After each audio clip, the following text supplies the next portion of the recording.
Allora, buonasera al pubblico e buonasera ai consiglieri comunali.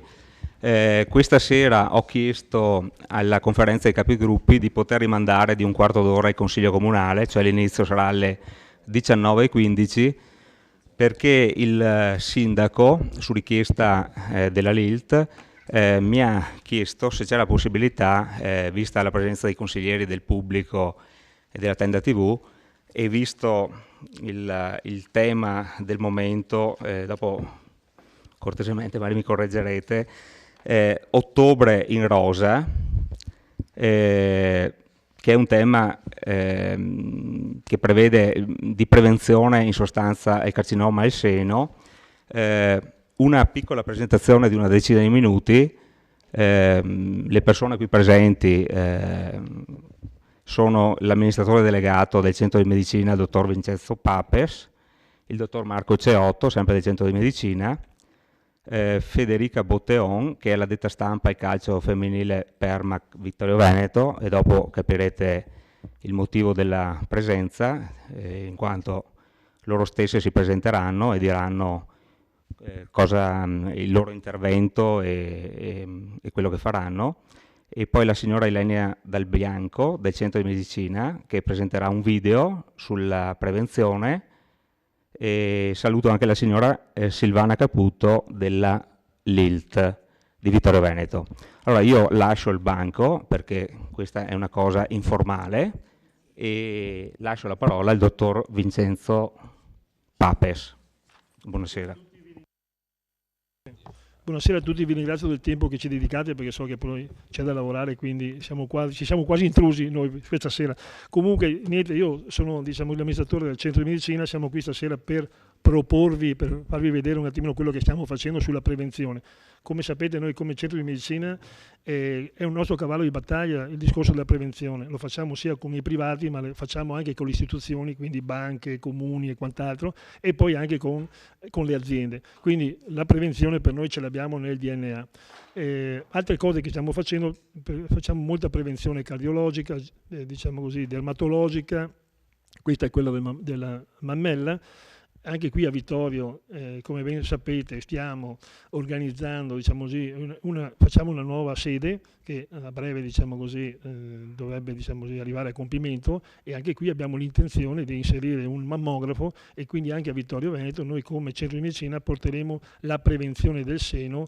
Naturalmente non serve più che le donne vengano a Conegliano come tante di voi venivano, ma verrà fatta qui a Vittorio Veneto. Quindi per noi è molto importante anche questa presentazione alla luce di quello che stiamo facendo qua a Vittorio Veneto. Dovete pensare che noi nell'arco dell'anno facciamo circa 40.000, sembra poche dirle, ma ci vogliono 40.000 mammografie per lo screening, e quindi da Vittorio fino a Verona, dove naturalmente siamo presenti, sono 40.000, non sono poche. Vogliamo naturalmente raddoppiarle nei prossimi anni, perché come voi sapete ormai è una prestazione che si fa quasi, non dico, ma l'80% si fa nelle strutture private, quindi è una cosa che noi ci teniamo molto, e quindi ci stiamo cercando di far capire alla gente che la prevenzione è importante. Diciamo una cosa, che negli ultimi 10 anni la prevenzione è aumentata moltissimo, perché c'è molta informazione, c'è molta disponibilità, quindi sta cambiando anche la mentalità delle persone, e su questo noi vogliamo spingere molto, perché la prevenzione è la cosa più importante per arrivare a risolvere i problemi che a volte sapete benissimo poi va a finire con un tumore al seno, tanto per parlarci chiaro. Abbiamo appena avuto notizie questi giorni sui giornali e anche per televisione che i tumori in generale quest'anno sono diminuiti, quindi questo è molto importante, perché vuol dire che abbiamo scollinato un problema molto importante. Quindi bisogna continuare a fare prevenzione. Noi su questo ci stiamo impegnando, non solo nel farla, ma anche per far sì che la gente capisca e si approcci sempre di più a questa modalità di visione. Vi lascio le parole, io vi ringrazio e lascio le parole agli altri che poi vi presenteranno il progetto. Allora, velocemente andiamo a conoscere, per chi non lo conoscesse già, la Permac Vittorio Veneto, e poi dalla presentazione del video capiremo anche il coinvolgimento nell'ambito della prevenzione. Quindi quest'anno la diagnosi precoce tumore al seno scende in campo. e ringraziamo il Calcio Vittorio Veneto per aver accettato, diciamo, di partecipare a questo progetto. Sì, per chi non conoscesse il calcio femminile, Permac Vittorio Veneto è una realtà sportiva che ovviamente della nostra città, che è nata nel 1982 dall'amore per il calcio di una famiglia Fattorel.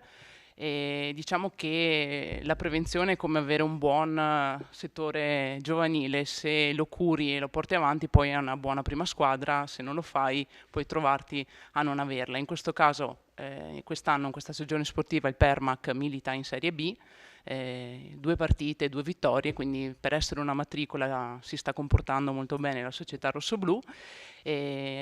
Abbiamo preso al balzo l'opportunità di scendere in campo per questa iniziativa promossa dal Centro di Medicina e dalla LILT, e abbiamo prestato i nostri colori insieme ad altre società del territorio, e per noi è stato ovviamente un piacere, anche perché essendo una società di calcio femminile diciamo che la prevenzione e questi tipi di problematiche potrebbero interessare anche le nostre atlete, quindi è una cosa in più. Quindi per noi è stato un piacere, un onore partecipare a questa campagna, e vi invitiamo il 27 ottobre, che è una domenica, alle 14:30 allo stadio Paolo Barison per assistere, per tifare sia per il calcio femminile che per la prevenzione. Allora entriamo nel merito del progetto, di modo tale che così in sintesi poi vi illustriamo il tutto. Buonasera, grazie Marco. Allora, vi chiederete perché proprio il calcio è stato coinvolto in questa campagna di comunicazione per la sensibilizzazione e la prevenzione al tumore al seno. Perché ricorderete, credo tutti, quelli che sono stati i recenti mondiali di calcio femminile. Anche se la nostra nazionale non ha vinto, ha sicuramente dimostrato di saper vincere molte sfide. In primis quella di sdoganare il calcio da un mondo prettamente maschile, ma soprattutto come donne di dimostrare come affrontare determinate sfide con determinazione, coraggio, senza timori. E è proprio lavorando su questo aspetto che è nata l'idea. È nata l'idea di fondere 2 piani narrativi diversi in un video che potesse lanciare questa campagna, ovvero tutta quella che è l'emotività, la tensione, l'ansia, l'adrenalina che si vive prima di una partita importante come quella del calcio, parallelamente a quelle che sono le emozioni che una donna vive prima di un esame, di uno screening al seno. Possono esserci la stessa tensione, la stessa paura, lo stesso timore che spesso fa da deterrente anche a pensare di fare prevenzione. Mi farà male, ma posso attendere. E nell'intento di dare un messaggio positivo, ovvero che qualsiasi sia la sfida che la vita ci pone, è bene che venga presa di petto, con determinazione, con forza, con coraggio. Da questo concept nasce il nostro claim: gioca d'anticipo, scendi in campo con la prevenzione. Abbiamo raccolto per la realizzazione di questo video di campagna attorno a noi aderenti al progetto ben 6 squadre di calcio femminile del territorio. Dal Ferrara, la SPAL di Ferrara, il Calcio Padova, la Permac ovviamente, il Venezia, il Vicenza e il Villorba, che sono scese con noi e sono state coinvolte direttamente nelle riprese. Quel video, che fra poco vedremo, coinvolge oltre 60 ragazze che si sono unite in un unico campo. Abbiamo creato una maglietta della prevenzione, abbiamo curato ogni dettaglio, ma fondamentale è stata la loro partecipazione e il loro coinvolgimento per portare questo tipo di messaggio. Ma non ci siamo fermati qui, perché questa campagna prevede il coinvolgimento della LILT, perché il Centro di Medicina nel mese di ottobre donerà parte del ricavato degli screening mammografici alle LILT che hanno coinvolte nel progetto, ovvero alle circoscrizioni provinciali di Padova, Treviso, Venezia, Vicenza e Ferrara. E non solo. Le ragazze non sono state coinvolte, e le giocatrici non sono state solo coinvolte per la realizzazione del video, ma per quelle che saranno delle partite della prevenzione, di cui avete sentito già un remind, una promemoria prima, dove ci sarà un'occasione ulteriore attraverso i banchetti della LILT di fare informazione, di ribadire l'importanza della prevenzione e anche quindi di raccogliere fondi. Allora adesso è arrivato il momento di vedere Gioca d'anticipo, scendi in campo con la prevenzione. Da bambina mi dicevano che ero una testa dura. In realtà ho sempre voluto scegliere da sola. Ho iniziato a giocare a calcio perché amo le sfide e qui ho deciso di fare sul serio. Sono una donna forte, determinata, ma ancora oggi ci sono momenti in cui mi tremano le gambe, l'adrenalina sale, il cuore batte a 1000. Non è facile, ma mantengo la stessa determinazione. La mia squadra è per me come una famiglia. Scherziamo, litighiamo, ci sosteniamo. È bello essere vicini a persone che ti vogliono bene. Ma questa è una sfida personale che riguarda solo me. Oggi scendo in campo. Farò lo screening per la prevenzione del tumore al seno. Ho deciso di farlo. Potrei rimandarlo, raccontare a me stessa un mondo di scuse, ma sarebbe solo per paura. E io non sono così. Non mi chiudo in difesa. Io gioco d'anticipo.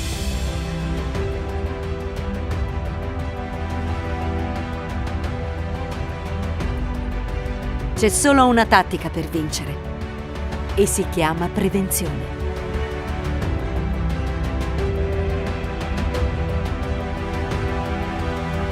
Gioca d'anticipo. Scendi in campo con la prevenzione.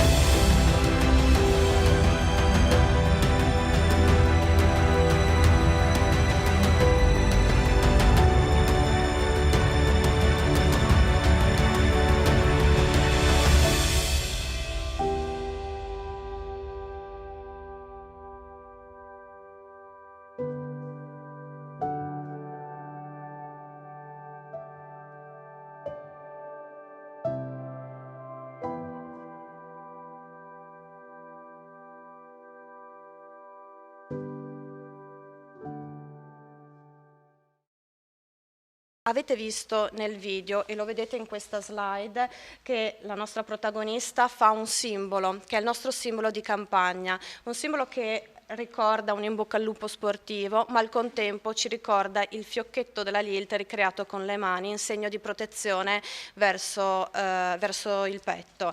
E invitiamo tutti in questa campagna a poter postare la propria foto con questo simbolo e soprattutto poi anche a partecipare a quelle che sono le partite della prevenzione, in cui le ragazze coinvolte scenderanno in campo con i simboli della prevenzione, la spilla e un fiocco rosa al braccio.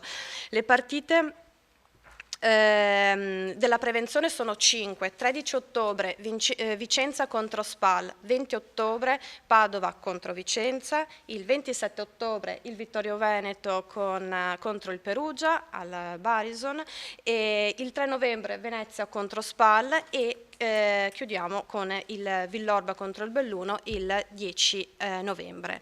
La nostra campagna di comunicazione ovviamente non si ferma qui, perché prosegue con tutti i supporti per dare quanto più eco al messaggio e all'importanza della prevenzione. Altro tempo, andiamo a concludere.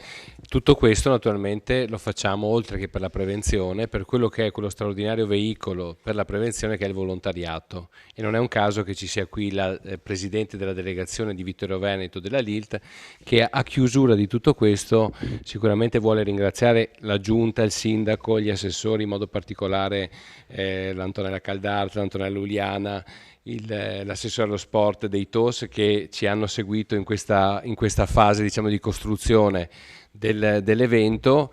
Passo la parola a lei così ci dice un po' che cosa fa la LILT a Vittorio Veneto. Buonasera a tutti, grazie, io ringrazio tutti. Mi unisco a quello che ha detto poco fa il dottor Ceotto e vi tolgo pochissimo tempo. Noi siamo in campo da ben 100 anni quasi, perché la LILT è Lega Italiana Lotta contro i Tumori, è un'associazione a livello nazionale che ha nel suo DNA la prevenzione. Quindi per noi la prevenzione è l'obiettivo finale. Non è solo accompagnamento dei malati ai luoghi di cura come di solito ci conoscono, ma come prevenzione.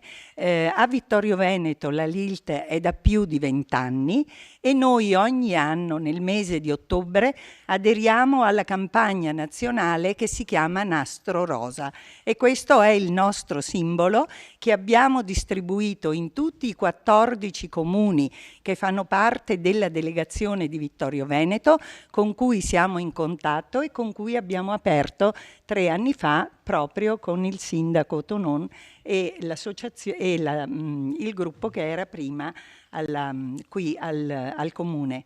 Ringrazio molto il sindaco, il dottor Miotto e anche la dottoressa Caldart e la dottoressa Uliana che non c'è, che non so se qui è presente o no, e voglio portarvi solo questi 2 manifesti per ricordarvi i nostri impegni. Quindi per noi è un grande onore essere stati riconosciuti, perché di solito operiamo nel nostro piccolo, ma siamo molto radicati sul territorio e nella 27ª campagna nazionale Nastro Rosa del mese di ottobre vedremo innanzitutto la fontana qui illuminata di rosa, questa di Piazza del Popolo, e io vi invito l'11 di ottobre nella biblioteca, nella sala della biblioteca dei convegni, per una serata di prevenzione. Per noi la prevenzione comincia dall'alimentazione, quindi io vi invito a venire, sarà una serata molto importante che vedrà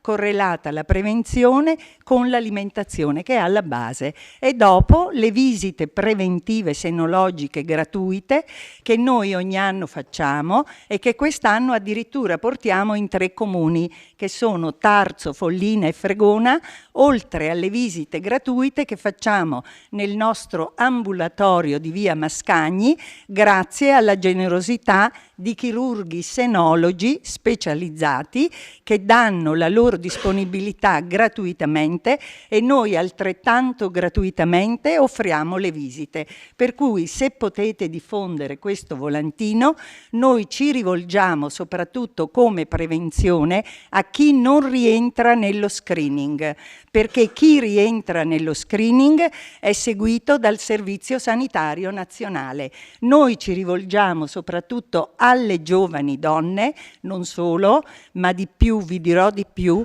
che il tumore al seno coinvolge anche gli uomini. In piccola parte, quindi, dobbiamo tutti essere molto molto attenti da questo punto di vista. Anch'io ribadisco quello che diceva prima il dottor Ceotto e anche chi mi ha preceduto, che quest'anno i dati sono incoraggianti, però posso dire solo una cosa e chiudo, così non vi rubo altro tempo, che i risultati sono incoraggianti proprio grazie alla prevenzione. Quindi se vogliamo vincere il cancro andiamo avanti con la prevenzione. Grazie.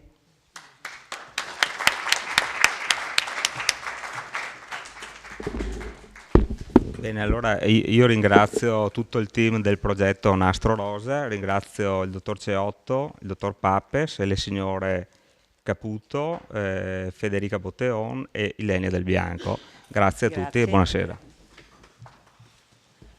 Iniziamo ora col Consiglio Comunale.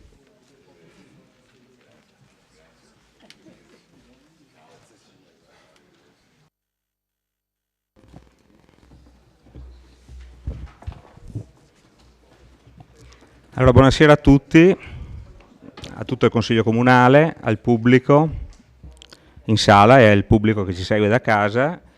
Dichiaro aperta la 5ª seduta del Consiglio Comunale di venerdì 27 settembre 2019. Passo ora la parola al segretario per il consueto appello. Prego, segretario.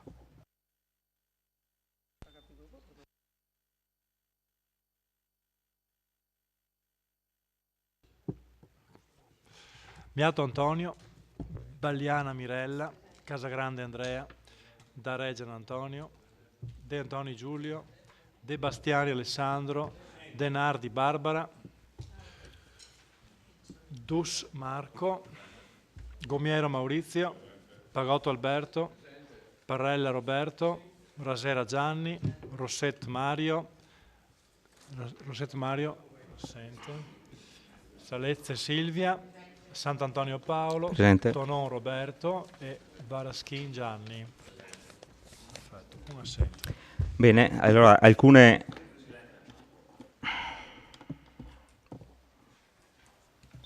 Prego. Vorrei chiedere se è possibile convocare i capigruppo. Motivo?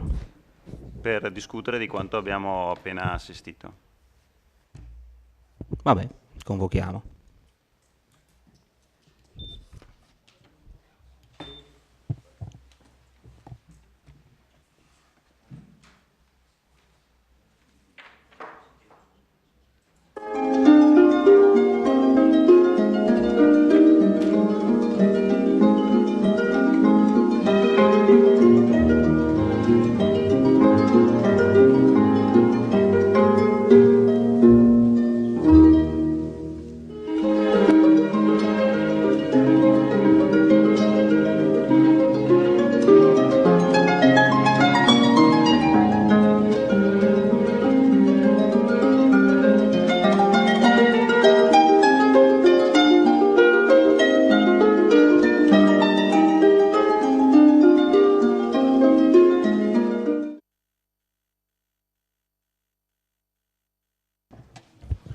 Bene.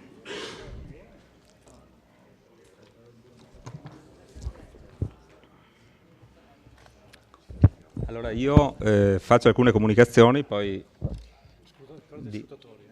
Sì. No, io no, scrutatori no, il voto palese. Voto palese. Voto palese. Li fate sempre, vero? Sempre, No. sempre. Allora gli scrutatori... Gli scrutatori, chi era lo scrutatore la volta scorsa? Bagliana, Gomiero e Pagotto. Gli occhiali. Gli occhiali. Allora,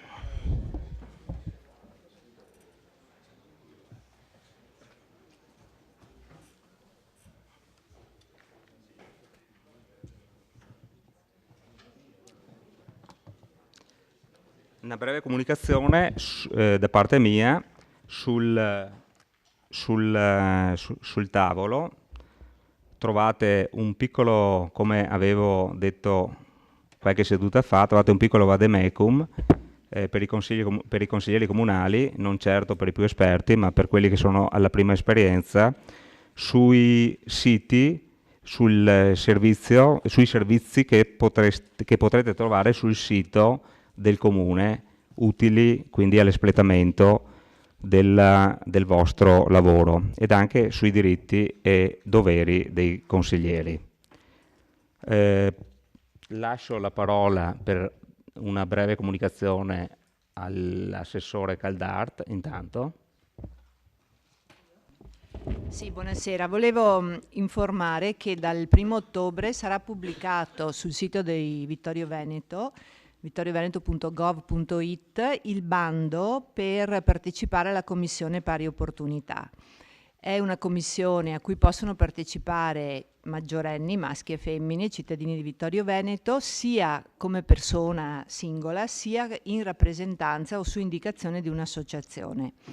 Il bando sarà aperto, ci sono anche gli allegati che vanno compilati e le istruzioni per la presentazione della domanda. Ci sono 7 posti messi a bando, poi altri 4 commissari verranno scelti, indicati dal Consiglio Comunale, 2 maggioranza e 2 minoranza, però come persone al di fuori del Consiglio Comunale. Le funzioni, lo diciamo per chi non è magari del mestiere, le funzioni della Commissione Pari Opportunità sono consultive, sono conoscitive, sono propositive sia al Consiglio Comunale che alla Giunta, e l'obiettivo, la finalità prima della Commissione è quella di promuovere le pari opportunità in campo del lavoro, in campo sociale, educazione, famiglia, istruzione e quant'altro. Inoltre la nostra Commissione Pari Opportunità collabora con il CAV, cioè il Centro Antiviolenza, che ha sede a Vittorio Veneto per un'area vasta dell'ULSS, nel proporre possibili azioni di prevenzione, appunto, di contrasto alla violenza di genere. Quindi sul sito di Vittorio Veneto dal 1° al 30 ottobre si può scaricare il modulo per candidarsi come consiglieri di questa commissione. Grazie.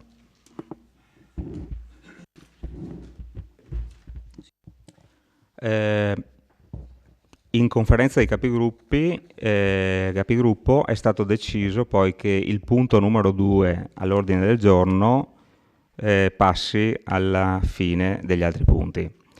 Allora, una precisazione, l'interruzione che abbiamo fatto precedentemente nella conferenza dei capigruppo, vorrei chiarire che, come abbiamo parlato all'interno appunto della saletta, l'amministrazione comunale è stata contattata da persone appartenenti alla LILT, quindi qualsiasi altro intervento di altre persone è stato puramente casuale. Ecco, quindi tengo a precisare che i contatti tra l'amministrazione e la LILT sono avvenuti tramite la signora Caputo. Grazie. Bene.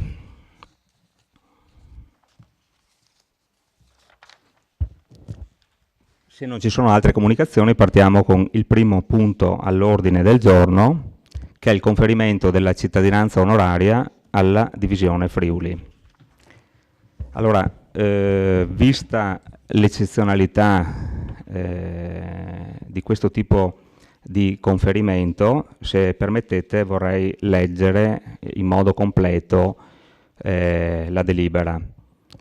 Questi eventi sono eccezionali e per l'eccezionalità del caso evidentemente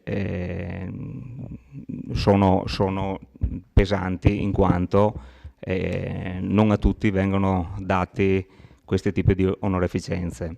Allora, il Consiglio Comunale, premesso che la città di Vittorio Veneto è stata la sede del 5° Corpo d'Armata, poi il 1° Comando Forze della Difesa fino al settembre 2013, che alla chiusura del comando la divisione Mantova, reparto indipendente e incardinato nel comando stesso, è stata trasferita a Firenze, assumendo il nome di Divisione Friuli, che a testimonianza dello storico legame tra l'esercito italiano e la città di Vittorio Veneto, dal 1° luglio 2019 la Divisione Friuli ha assunto il nome di Divisione Vittorio Veneto, che il cambio del nome è stato ufficializzato nel corso di una solenne e sentita cerimonia svolta a Firenze alla presenza delle più alte autorità civili e militari. Ritenuto che la Divisione Vittorio Veneto è ora indissolubilmente legata alla nostra città, portandone il nome e perpetuando il ricordo dei fatti che condussero alla fine della Grande Guerra e videro la città di Vittorio Veneto assoluta protagonista, posto che la Divisione Vittorio Veneto, alle cui dipendenze operano 4 brigate, Pozzuolo del Friuli, Ariete, Folgore e Friuli, di stanza nel centro-nord Italia, sarà chiamata ad operare quale supporto nazionale dell'Allied Joint Force Command della NATO di Napoli, assumendo una configurazione internazionale e così contribuendo alla diffusione del nome della città di Vittorio Veneto in Italia e all'estero, incrementandone il prestigio, visto il vigente regolamento per il conferimento della cittadinanza onoraria, approvato con propria deliberazione numero 7 del 28 del 3 del 2008, ed in particolare l'articolo 1, comma 2, che testualmente recita: In casi di particolare rilievo, la cittadinanza onoraria può essere concessa anche ad associazioni, enti, raggruppamenti di persone in ambito civile, militare, religioso, che non abbiano la propria sede a Vittorio Veneto e viene conferita ad un loro rappresentante. Visto altresì l'articolo 3 del citato regolamento per il conferimento della cittadinanza onoraria, che disciplina le fasi del relativo procedimento, dato atto che la proposta di riconoscimento della cittadinanza onoraria di Vittorio Veneto alla divisione Vittorio Veneto è stata esposta dal sindaco in qualità di proponente e discussa con esito favorevole dalla prima commissione consiliare nella seduta del 17 del 9 del 2019, giusta verbale in atti, che la commissione consiliare ha condiviso la proposta del sindaco di consegnare l'attestato di cittadinanza onoraria al comandante della divisione insignita in occasione del prossimo 4 novembre, anniversario della fine della Grande Guerra, festa dell'Unità Nazionale e giornata delle Forze Armate. Considerato tuttavia che nel corso della discussione del 17 settembre 2019 la Commissione consiliare ha altresì valutato e condiviso la proposta del consigliere Barbara De Nardi di conferire la cittadinanza onoraria di Vittorio Veneto all'esercito italiano, come da verbale in atti, ritenuto che tale proposta vada accolta attribuendone la dovuta rilevanza con una specifica deliberazione consiliare di attribuzione dell'importante onorificenza da assumersi nei prossimi mesi e da consegnarsi ufficialmente ai vertici dello Stato Maggiore dell'Esercito nel corso di una solenne cerimonia che potrebbe svolgersi il 4 maggio 2020 nell'anniversario della Costituzione dell'Esercito Italiano, visti i pareri di regolarità tecnica e contabile resi rispettivamente dal responsabile del servizio interessato e dal responsabile del servizio finanziario ai sensi dell'articolo 49 del decreto legislativo 267 del 2000, delibera di conferire la cittadinanza onoraria di Vittorio Veneto alla divisione Vittorio Veneto con la seguente motivazione: a testimonianza dell'indissolubile legame con la città, di stabilire che la predetta onorificenza sarà ufficialmente attribuita con la consegna di un diploma di attestazione in occasione del prossimo 4 novembre, anniversario della fine della Grande Guerra, festa dell'Unità Nazionale e giornata delle Forze Armate, d'intesa con il comando della divisione insignita, di inserire la predetta divisione nell'albo dei cittadini onorari di Vittorio Veneto. Ora apro la discussione, se qualcuno vuole prenotarsi.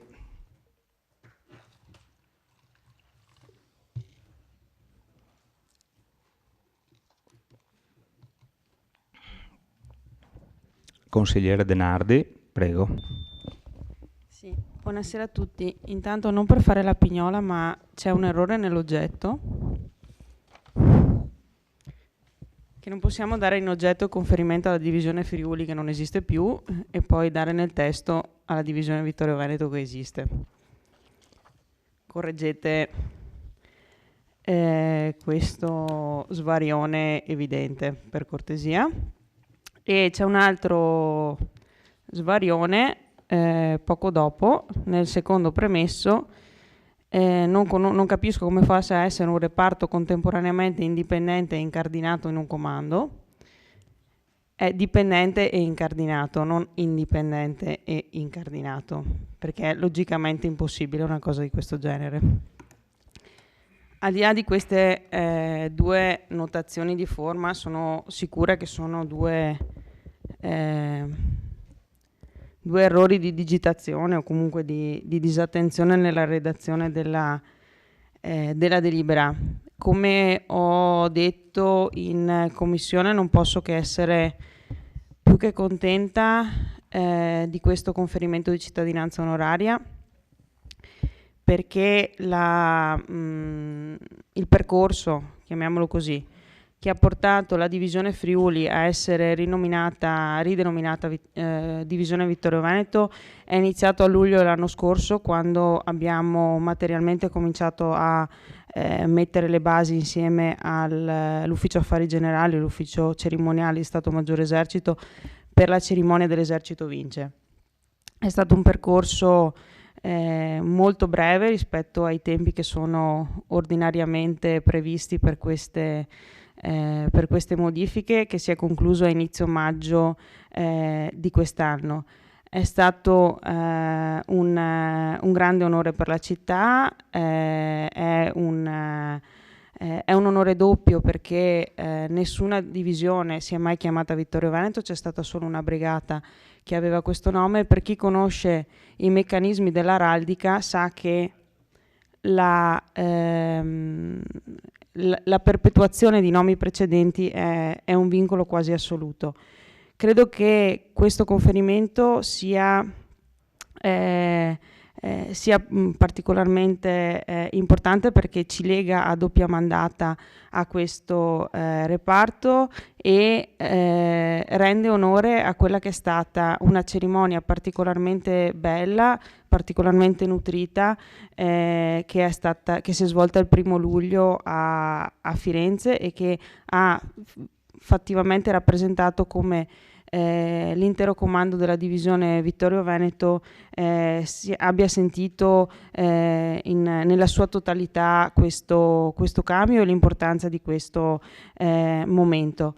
Dare il nome ad un reparto militare significa dargli una storia e dargli un'identità. Ora questa divisione ha doppiamente l'identità della nostra città. È un rapporto che in questo momento lo stiamo facendo, va rafforzato e va mantenuto quotidianamente, quello con la divisione che porta il nostro nome, e quindi sicuramente tutte le istituzioni vittoriesi sono chiamate a rafforzare questo rapporto. In questo senso segnalo solo che le persone con le quali ho avuto in questi giorni l'occasione di parlare di questo conferimento di cittadinanza onoraria e anche di quello che il Presidente ha già citato leggendo la delibera che è già previsto per i prossimi mesi secondo la decisione della Commissione per l'Esercito italiano. Alti esponenti dell'Esercito mi hanno suggerito che l'amministrazione chieda direttamente al Capo di Stato Maggiore dell'Esercito di celebrare la prossima festa dell'Esercito a Vittorio Veneto, diventando per la prima volta un fatto non legato alla città di Roma. Se il sindaco vorrà accogliere questo suggerimento, che ripeto non è mio, ma del quale io faccio semplicemente il tramite, come in altre occasioni il mio capogruppo ha espresso la piena disponibilità ad accompagnare a Roma il sindaco, ci troverà sicuramente disponibili ad accompagnarla per andare direttamente dal generale Farina a verificare la possibilità che questa enorme cerimonia possa svolgersi a Roma.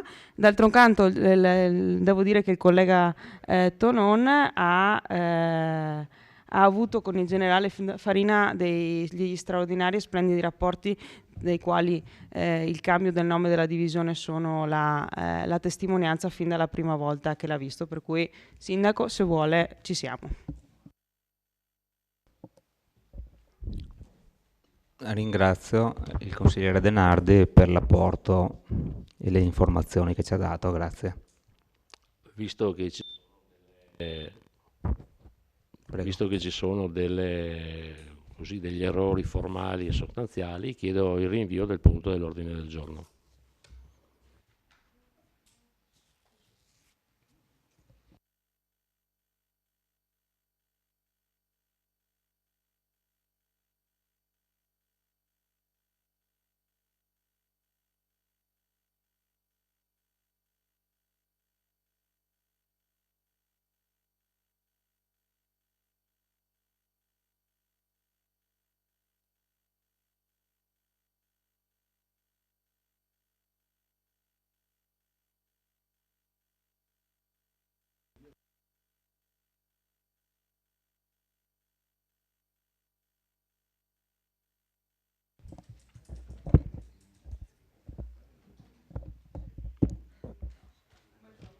Qualche altro intervento? Sì, prego.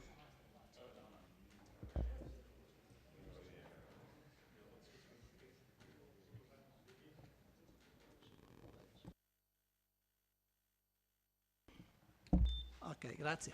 No, scusi consigliere Darè, cioè, io credo che se lei propone di rinviare l'argomento, cioè avrà tutte le sue motivazioni, però la motivazione che ci sono degli errori che poi sono anche diciamo proprio errori lievi che possono essere modificati, penso che la consigliera l'abbia suggerito proprio per evitare di fare brutte figure. Quindi mi sembra che se ci sono altre motivazioni sarebbe corretto che lei esprimesse le motivazioni. Se è solo per gli errori, onestamente non mi sento di accogliere la sua richiesta. Mi sembra che non conta niente il mio voto non conta niente, però che senso ha, scusi? Vabbè, per tutte le cose che ci sono. Vediamo anche i prossimi punti allora, vediamo. Ok, va bene. Vediamo il prossimo punto dopo. No, perché ci sono anche altri punti che devono essere corretti nei prossimi punti all'ordine del giorno. Saltiamo tutto questa sera? Ok.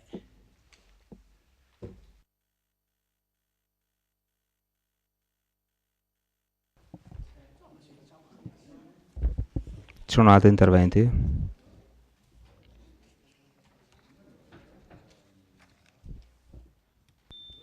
Consigliere Tonon? Sì, visto che il Presidente del Consiglio ha letto questa volta, motivando anche da capo a fondo la delibera, e ha letto anche che è stata presentata in qualità di proponente dal Sindaco, chiedo se il Sindaco è d'accordo sul ritiro dell'ordine del giorno. Grazie.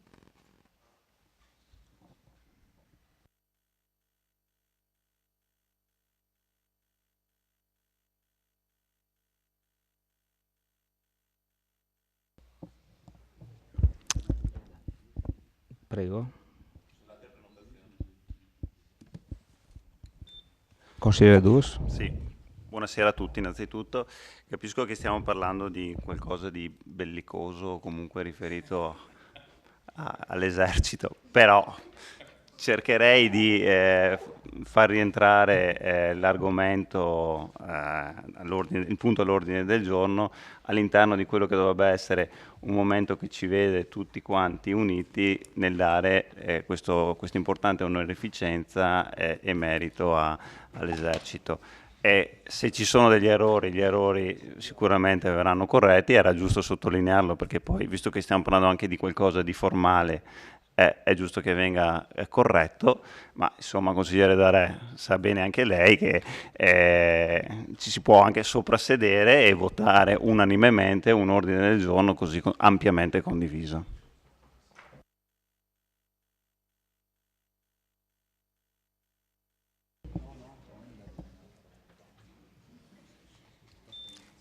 Consigliere Darè? Lei ha detto giusto, si può anche soprassedere, ed è quello che doveva fare il consigliere Denardi, perché se lei continua su quella forma, anche perché, come vede, quando il quinto corpo d'armata se n'è andato, ovvero primo FOD, noi abbiamo donato il gonfalone, quindi dalla nostra parte c'è tutta la sensibilità per le forze armate, lo abbiamo sempre avuto, tanto è vero che ci hanno riconosciuto con la croce di guerra, la croce abbiamo al merito, un attimo solo, e siccome l'ho trattata con il generale, allora comandante del primo FOD, generale Bernardini, quindi non è che non ci sia la sensibilità, certo, il generale Bernardini. Il generale Bernardini è stato quello che ha dato la croce d'oro alla città di Vittorio Veneto. Si è mosso lui, scusi, ero il sindaco e lei non c'era in consiglio comunale. Era comandante generale delle forze di terra a Verona e è stato lui a proporlo per la cronaca. Scusa, capisco che magari negli ultimi tempi lei è più avvezza di me con le forze armate, ma a quel tempo, essendo stato sindaco, è andata così. Quindi corregga, Presidente, la dicitura, la rilegga e poi magari la votiamo.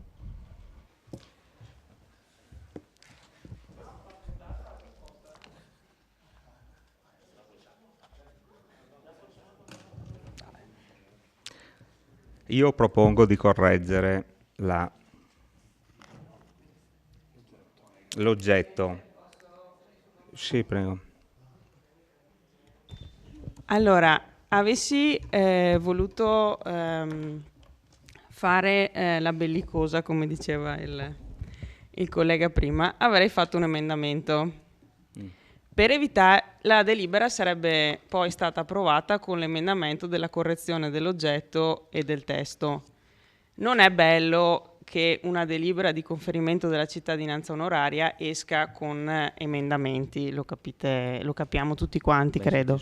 È proprio per questo che ho chiesto di correggerla e non ho fatto un emendamento per correggerlo, per evitare che in calce alla delibera ci fossero gli emendamenti. Okay. Almeno che così rimanesse pulita.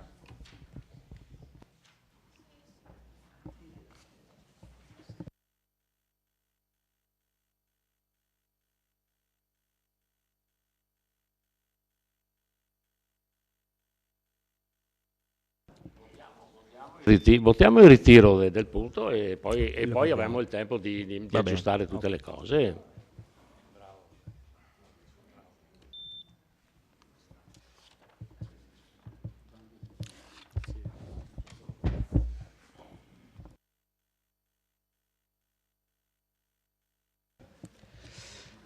Allora,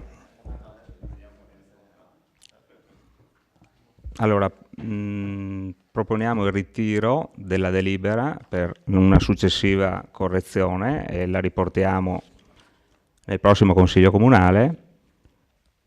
Allora, favorevoli al ritiro?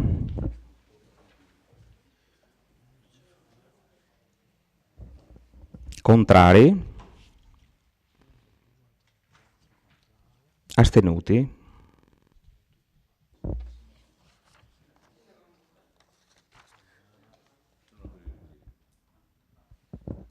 Bene, allora la delibera verrà ritirata e verrà ripresentata nel prossimo Consiglio Comunale. Passiamo al punto numero 2, che è il numero 3 nell'ordine del giorno. Riconoscimento debito fuori bilancio da sentenza esecutiva. Allora, prego l'assessore vice sindaco Posocco di darci le delucidazioni necessarie per poter votare la delibera. Prego consigliere, prego assessore. Grazie Presidente, buonasera a tutti. Come vi ho anticipato nella seduta per l'assestamento del bilancio di luglio, era stata pubblicata la sentenza il 2 di luglio, con il quale la Corte di Appello di Milano ha praticamente riformato completamente la sentenza del Tribunale di Milano di primo grado e ha accolto il ricorso di IFI Italia e condannato il Comune al pagamento a favore di IFI Italia della somma di 73.249,79 euro, oltre gli interessi, nonché le spese sia di primo grado che di secondo grado, e in primo grado la sentenza aveva dando ragione al Comune, aveva anche dato, diciamo, il pagamento delle spese legali era stato a favore del Comune, che il Comune adesso deve tornare indietro. Quindi praticamente abbiamo una somma, un debito fuori bilancio da riconoscere di 117.784,47 euro da deliberare.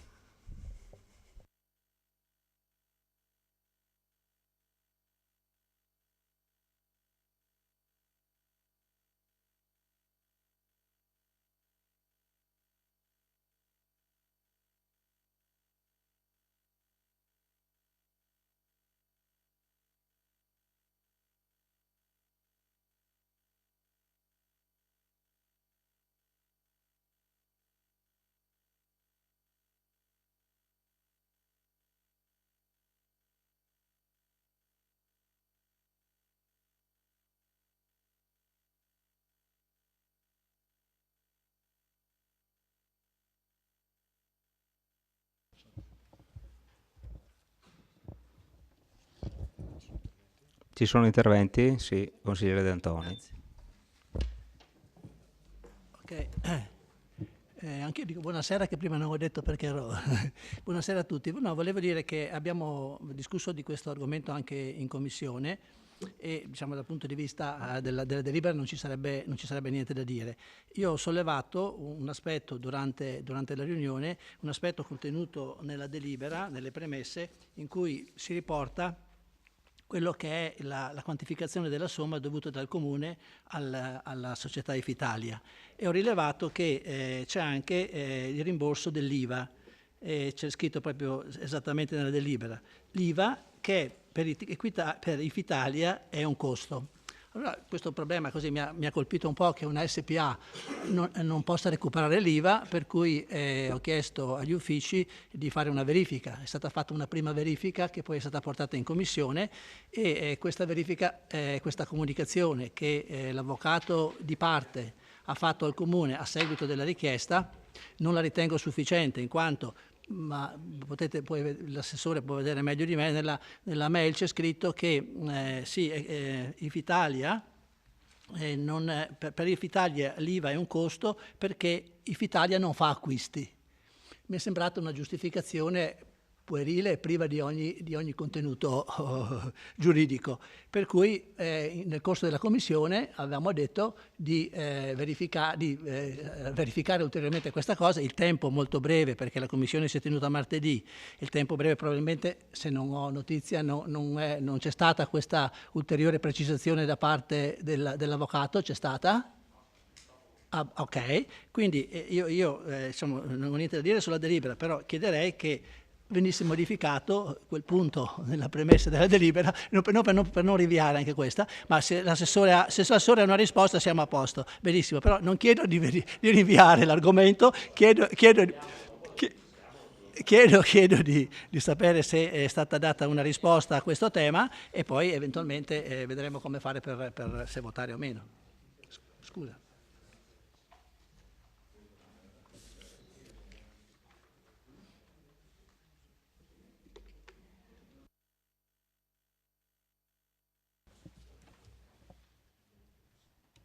Consigliere Balliana. Sì, buonasera a tutti. Scusate la voce.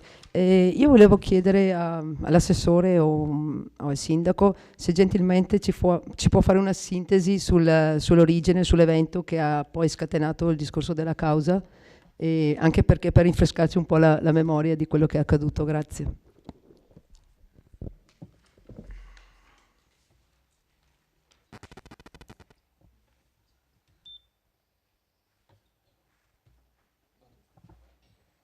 Prego, Assessore. Allora, parto nel rispondere al consigliere Balliana e poi risponderò al consigliere De Antonio. Allora, faccio un riassunto breve di quello che è successo. Praticamente partiamo dal novembre del 2009 per i lavori in relazione all'esecuzione dei lavori di Palazzo Todesco. La ditta che fa i lavori, che è Marcolor, fa una cessione del credito a Ifitalia. Nel 2010 viene notificato un pignoramento presso terzi di Davido Impianti avanti al Tribunale di Treviso per crediti maturati nei confronti di Marcolor. Il Comune effettua la dichiarazione di terzo, specificando i debiti nei confronti di Marcolor e la notifica della cessione, e comunica a Ifitalia che non pagherà più fino alla definizione del pignoramento. Nulla dice Ifitalia. 14 marzo 2011, ordinanza del Tribunale di Treviso, e assegna delle somme pignorate ai vari creditori pignoranti, tra cui 73.424,79 € a favore di Davido Impianti. Il Comune dà esecuzione a questa ordinanza del Tribunale e nel 2011 paga i creditori pignoranti. Il resto dei soldi viene versato a Ifitalia. Ifitalia poi promuove a giudizio in opposizione di terzo, avverso il provvedimento di assegnazione delle somme del Tribunale di Treviso. Il 21 giugno del 2012 c'è l'atto di citazione avanti il Tribunale di Milano di Ifitalia per ottenere il pagamento di 73.242,79 € per essere la stessa cessionaria del credito da parte di Marcolor. Praticamente il Tribunale di Milano nel 2016 respinge la domanda di Ifitalia, condannando la stessa alle spese a favore del Comune di Vittorio Veneto. Secondo il Tribunale, questa sentenza, il Comune ha pagato bene e Ifitalia avrebbe dovuto rivolgersi a De Vito Impianti per ottenere le somme che avanzava. Cosa fa Ifitalia? Va in Corte d'Appello e praticamente la sentenza pubblicata il 2 luglio che le dicevo, la Corte d'Appello di Milano dà ragione invece a Ifitalia, ritenendo che il Comune avrebbe dovuto fare opposizione all'ordinanza di assegnazione delle somme. Fatto sta che adesso ci rimane la Cassazione per l'annullamento di questa sentenza. Quanto detto dal consigliere De Antoni, quanto chiesto dal consigliere De Antoni, che ringrazio, abbiamo discusso in commissione, praticamente come Comune abbiamo fatto una richiesta legale di Ifitalia che ci faccia pervenire prima della liquidazione una dichiarazione che per Ifitalia l'IVA è un costo. Non abbiamo ancora ricevuto risposta, appena riceveremo risposta vedremo poi come muoverci.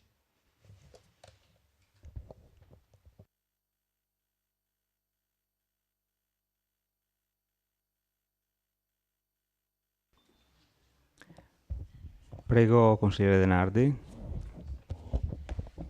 Sì, volevo una domanda all'assessore, al sindaco. La sentenza dice espressamente che il comportamento del Comune di Vittorio Veneto è stato omissivo per non aver sostanzialmente, per farla breve, fatto apposizione agli atti esecutivi nel momento in cui il giudice ha interpretato erroneamente la dichiarazione fatta dal Comune di Vittorio Veneto. Sostanzialmente il Comune di Vittorio Veneto ha detto: io ho un debito nei confronti della Marcolor, però nel frattempo è stato ceduto a IFIS, sostanzialmente, per far capire tutti quanti. A questa affermazione il giudice dell'esecuzione ha ordinato al Comune di pagare, e non avendo il Comune impugnato sostanzialmente il provvedimento del giudice dell'esecuzione, questo ha scaturito tutto il resto. A prescindere dal fatto che, insomma, professionalmente la trovo abbastanza interessante questa vicenda, e non solo come amministratore ma anche come professionista sono curiosa di vedere come andrà a finire in Cassazione.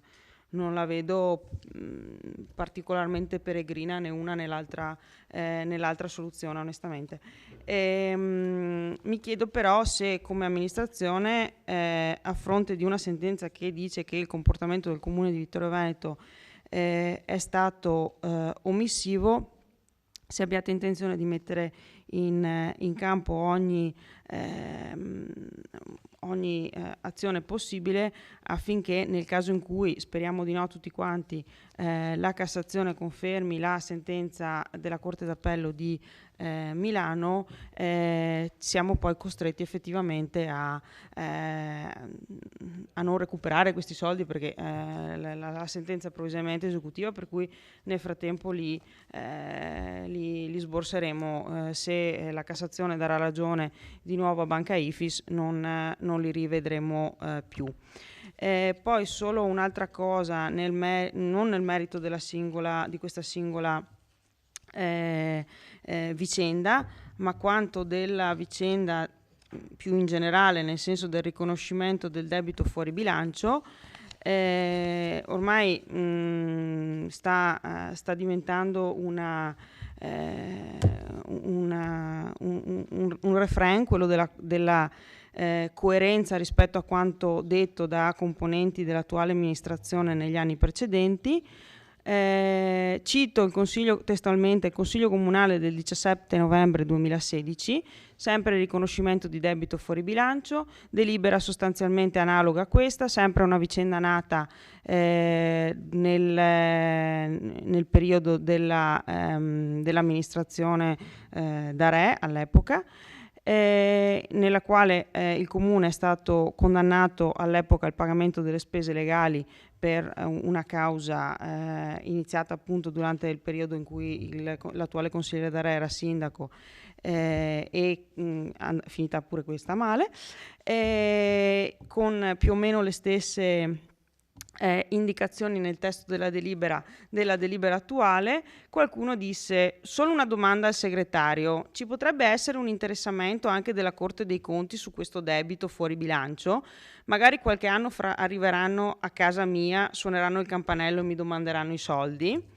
Alla spiegazione dell'allora segretario Spessotto, che chiariva, come c'era scritto nella delibera di allora e come c'è scritto nella delibera di adesso, che il riconoscimento del debito fuori bilancio è un dato di fatto obbligatorio, anzi è probabile che ci sia una responsabilità del Consiglio Comunale se non riconosce il debito fuori bilancio. La risposta dell'allora consigliere fu: mi asterrò malgrado le rassicurazioni che ho ricevuto, perché prudenza vuole così. Alla fine il consigliere D'Arè, che pure era all'inizio seduta, ricordo presente, ha fatto anche un intervento, se n'era già andato.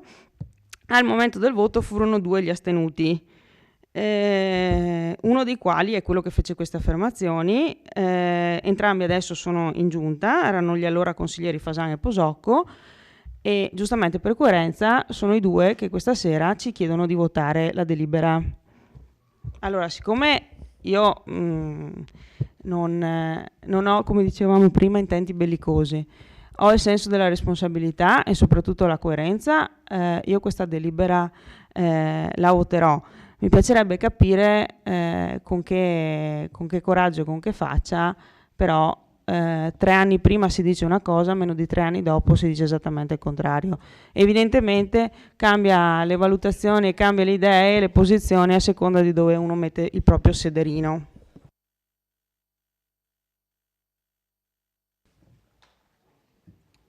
Consigliere De Antoni.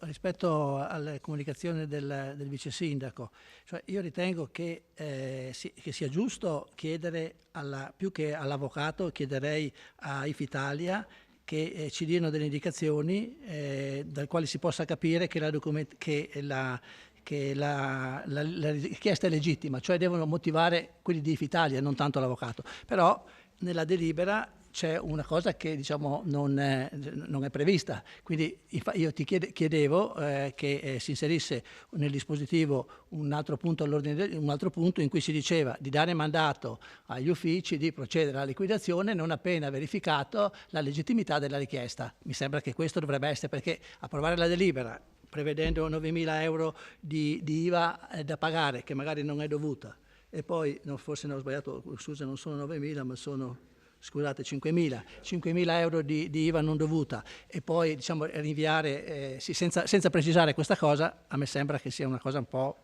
pericolosa. Quindi inserirei nel dispositivo, senza chiedere però il rinvio della delibera, dicevo, no? Che chiederei di inserire nel dispositivo, senza chiedere il rinvio della delibera, chiederei di aggiungere questa cosa, di dare mandato agli uffici, eccetera, eccetera. Mi sembra che sia una cosa più corretta.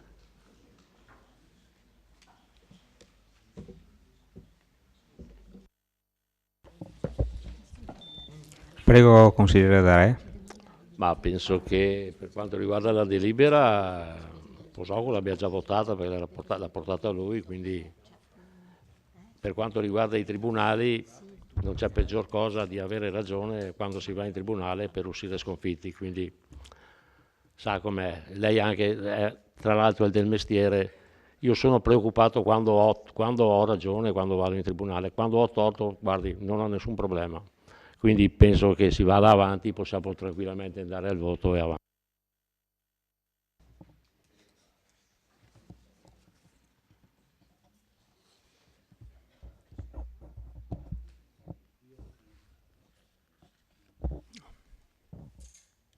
Consigliere De Bastiani. Sì, buonasera a tutti. Mi permetto di andare fuori tema, ma visto che per la prima volta in questo Consiglio si parla di Palazzo Todesco, io vorrei far rilevare un aspetto non sul piano sul quale dobbiamo votare questa sera, quindi prettamente economico-finanziario, ma sul piano culturale, invitando questo Consiglio e la Giunta a una riflessione sul ruolo che Palazzo Todesco o avrebbe dovuto avere come sede espositiva.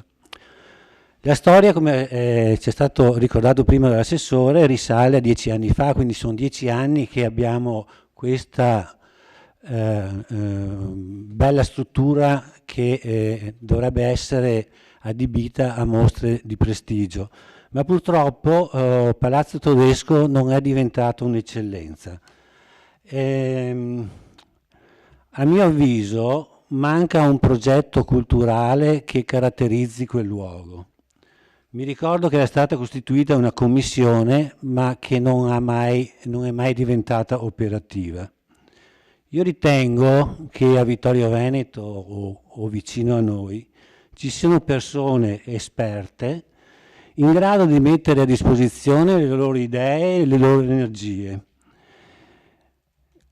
Quindi io sono intervenuto, non chiedo una risposta in questa sede perché mi rendo conto di essere sceso su altri livelli che non c'entrano niente con questa votazione, però approfitto invitando appunto Consiglio Comunale e Giunta ad affrontare il problema di un futuro culturale del Palazzo per cercare e proporre soluzioni virtuose per quella sede.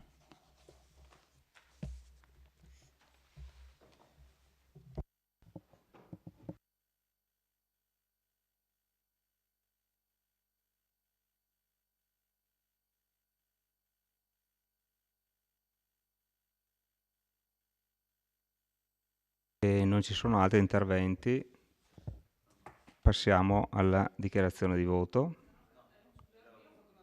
Ah, non. No, rispondo di Antonio. Un secondo. Allora, dal mio punto di vista, io credo che nel momento in cui Ifitalia ci dice che l'IVA è dovuta, dobbiamo pagarla. Nel momento in cui dice che non è dovuta, non la paghiamo. Sarà compito della determina dirigenziale fare questo. Secondo me non serve inserirlo nel testo del testo della delibera.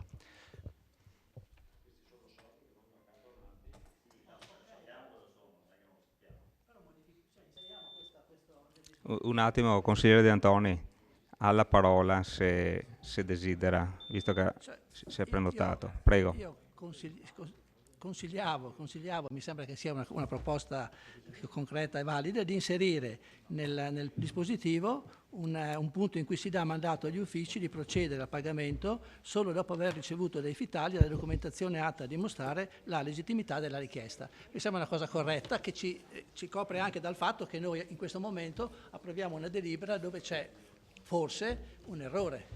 Perché dobbiamo approvarla e poi aspettare che il dirigente liquidi solo dopo aver verificato? Cioè io credo che sia una cosa, l'ho detto in commissione, quindi anche 3 giorni fa, forse in 3 giorni si poteva anche riuscire a trovare una soluzione. Quindi non vengo a dirlo questa sera, l'ho detto martedì e quindi credo che sì, una risposta. Io presento questo emendamento, questo emendamento. Consigliere De Antoni, le risponde il segretario. Okay. Prego. Sì. Allora, la causa, in questo caso, la causa del debito origina da una sentenza. La sentenza contiene una pronuncia sulla debenza della spesa, quindi contiene una pronuncia su a chi competa pagare le spese processuali e le spese correlate. E dopodiché da questa sentenza prende le mosse la comunicazione dell'avvocato che per noi è la causa da cui origina il debito. Quello che lei chiede, secondo me, è superfluo perché nelle fasi della spesa è contemplata la liquidazione. L'attività di liquidazione, secondo il testo unico, comporta, la liquidazione costituisce la successiva rispetto all'impegno di spesa, la successiva fase del procedimento di spesa attraverso la quale, in base ai documenti e dei titoli atti a comprovare il diritto acquisito del creditore, si determina la somma certa e liquida da pagare nei limiti dell'ammontare dell'impegno definitivo assunto. Quindi è comunque un'attività connaturata alla liquidazione, la verifica della congruità, della sussistenza dei presupposti. Per cui secondo me, anche per il fatto che questa delibera poi va alla Corte dei Conti e comunque deve avere, è meglio che non introduciamo elementi di incertezza. La delibera va nel suo ammontare massimo, dopodiché la liquidazione disporrà l'erogazione della somma nella quantificazione dovuta. La ringrazio segretario. A questo punto direi che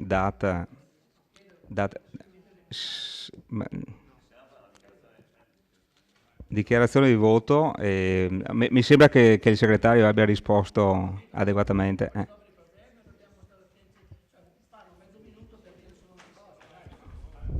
Sembra che diventi questo regolamento un minimo siamo mica ci facciamo la guerra, io sto facendo una cosa che ho rilevato dopo aver lavorato sì, ma su questa cosa qui, aver parlato con gli uffici e poi mi si risponde così. Ok, volevo dire al mi segretario, sembra che lei abbia risposto al segretario adeguatamente. Io voglio dire al segretario che quando io approvo questa delibera, anche senza microfono, quando io approvo questa delibera, approvo la legittimità dell'importo complessivo di 117.000 euro. C'è scritto così, no? Importo complessivo di 117. Quindi approvo anche il fatto che gli riconosco l'IVA. È chiaro che poi si può trovare prima della liquidazione fare delle ulteriori approfondimenti, però oggi io approvo una delibera che non è corretta nella sua impostazione, comunque, nei suoi numeri. Adesso consigliere De Antoni, mi sembra che la delibera sia stata vista dagli uffici, le abbia risposto adeguatamente il segretario, scusate un attimo, e adesso la mettiamo al voto. Allora,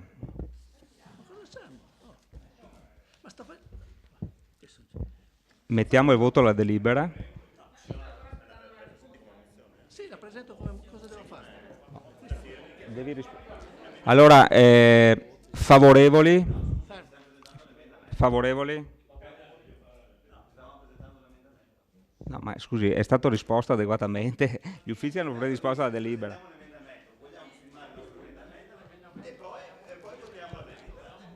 Dai, avanti con l'emendamento.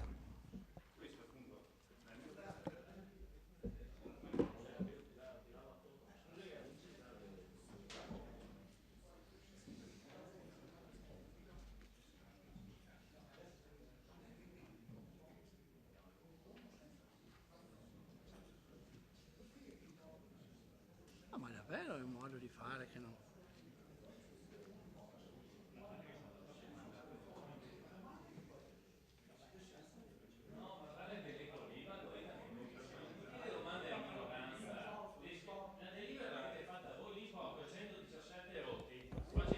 Scusi. Allora, mettiamo ai voti l'emendamento. Consigliere Tonon, mettiamo in voto l'emendamento, quindi si chiede di inserire, di dare mandato agli uffici, nel dispositivo della delibera, di dare mandato agli uffici di procedere al pagamento solo dopo aver ricevuto dai Filitalia la documentazione atta a dimostrare la legittimità della richiesta. Favorevoli? Contrari? Astenuti? Quindi l'emendamento non passa. Mettiamo ora ai voti la delibera. Favorevoli? Contrari? Astenuti?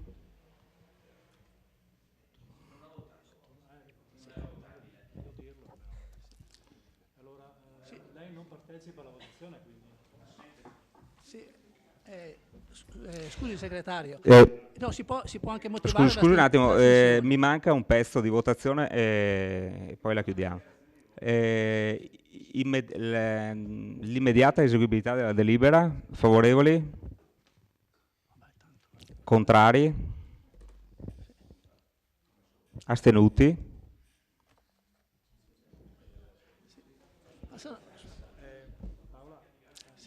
Ma sì, io Ripetiamo, chiedo. ripetiamo.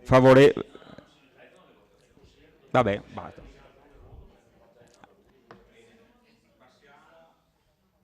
Passiamo ora.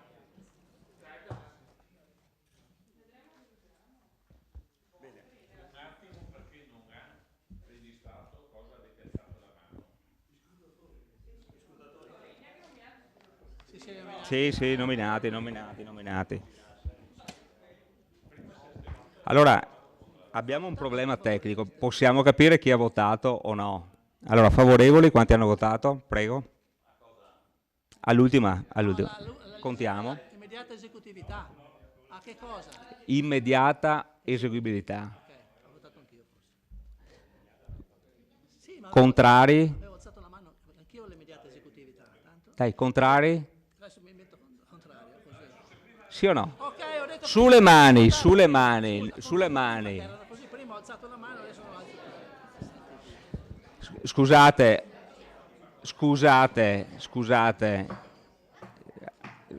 Il rispetto per le persone che vi assistono. Signori della minoranza, il rispetto per le persone che vi assistono.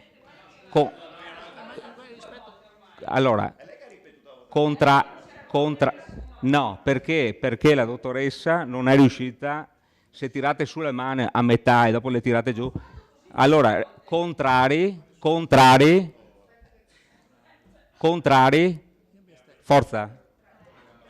3 contrari. Oh, finalmente.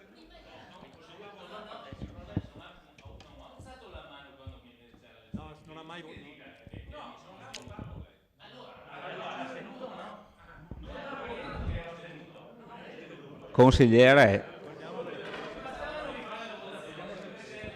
Contrari. No, il Presidente non è lei che non è in grado di tirare sul braccio. No, il Presidente non è in grado di contare. No. Avanti.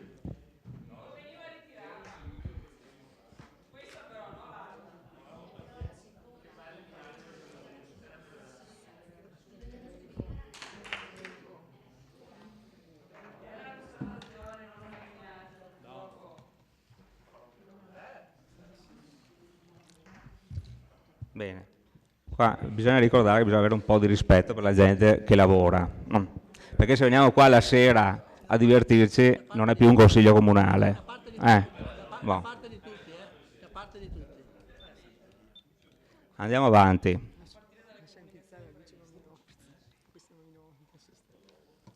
Allora, qua c'è un piccolo intermezzo. Allora, nella concitata fase iniziale della richiesta del consigliere Dus della conferenza dei capigruppo, mi sono dimenticato un punto dopo le comunicazioni, ovvero, consigliere Dus, le chiedo a lei la richiesta, una domanda di attualità, le chiedo in questo momento se vogliamo farla ora o la passiamo alla fine mi risponda lei come preferisce. Mi scuso di averla tralasciata all'inizio. La fa alla fine? Perfetto, allora continuiamo con gli altri punti. Grazie consigliere.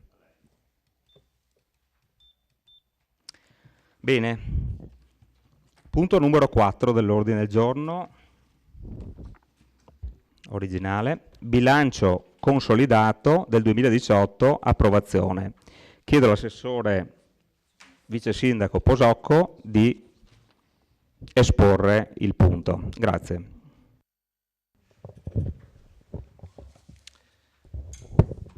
Grazie Presidente.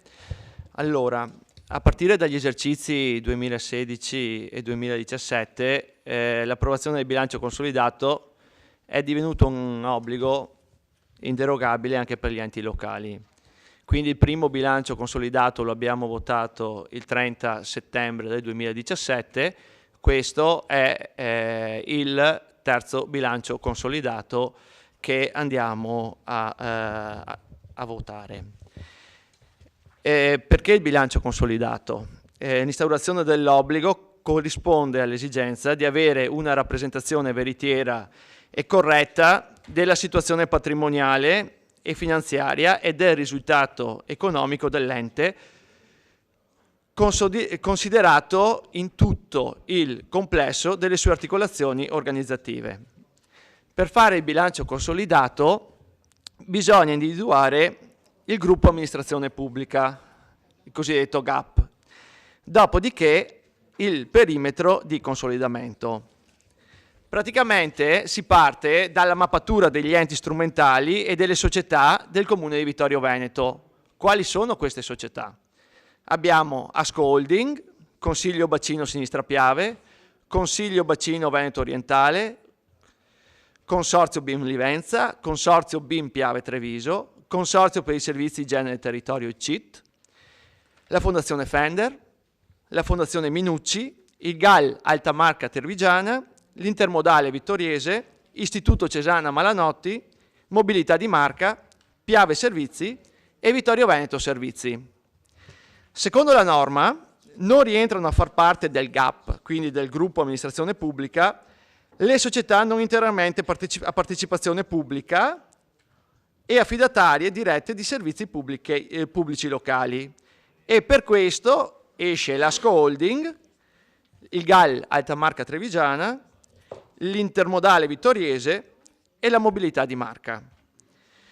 Sono escluse dal GAP in quanto istituite da legge regionale e non rientrano nella definizione di consorzio, il Consorzio BIM Livenza, il Consorzio BIM Piave Treviso e il Consiglio di Bacino del Veneto Orientale. Il GAP, quindi il gruppo di amministrazione pubblica, quindi è composto, viene individuato in 7 società: il Consiglio Bacino Sinistra Piave, il Consorzio Servizi Igiene Territorio CIT, Fondazione Fender, Fondazione Minucci, Istituto Cesana Malanotti, Piave Servizi e Vittorio Veneto Servizi. E da qui dobbiamo andare a individuare il perimetro di consolidamento. Nel perimetro di consolidamento non entrano o perché il bilancio è rilevante o non viene presentato o perché abbiamo un bilancio solo con contabilità solo finanziaria, la Fondazione Fender, la Fondazione Minucci e il Consiglio Bacino Sinistra Piave. Quindi questa sera noi andiamo a consolidare il bilancio del Comune di 4 società, che sono il Consorzio Servizio Igiene del Territorio CIT, l'Istituto Cesana Malanotti, Piave Servizi e Vittorio Veneto Servizi. Quindi vengono considerati i bilanci dell'ente comune e di queste 4 società. Rispetto all'anno scorso cosa cambia? E abbiamo visto in commissione che ci sono delle notevoli differenze rispetto all'anno scorso. Esce ATM Servizi ed entra il Consorzio Servizi Igiene e Territorio del CIT. Quindi questa sera poi avete gli allegati, poi magari andremo a discuterli insieme, che riguardano queste 4 società. C'è da dire una cosa. Voi trovate un bilancio in negativo che è dovuto da 2 fattori principali per quel che riguarda l'ente comune Vittorio Veneto. Una minusvalenza rispetto alla vendita dell'ATM Servizi. La vendita dell'ATM Servizi ha generato una minusvalenza. Dopodiché la precedente amministrazione con Kubernetes ha fatto una grossa revisione da parte dell'inventario immobiliare. E quindi in questo bilancio consolidato abbiamo dei valori immobiliari rivisti da questo lavoro che è stato fatto, differenti, e quindi abbiamo valori che poi magari approfondiremo insieme durante la discussione, si discostano da quelli dell'anno scorso. Ecco. Bene, grazie Assessore, apriamo la discussione. Consigliere Tonon. Sì, una domanda di carattere meramente tecnico.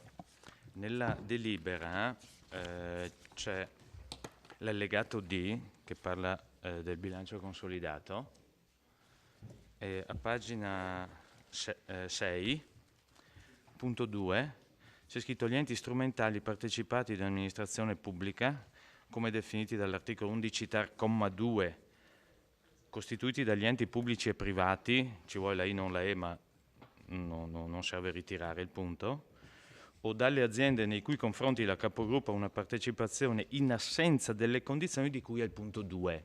Non ho capito quale sia questo punto 2, perché secondo me, guardando la norma, dovrebbe essere riferito di cui al comma 1, perché non esiste il punto 2 nell'articolo, o sbaglio?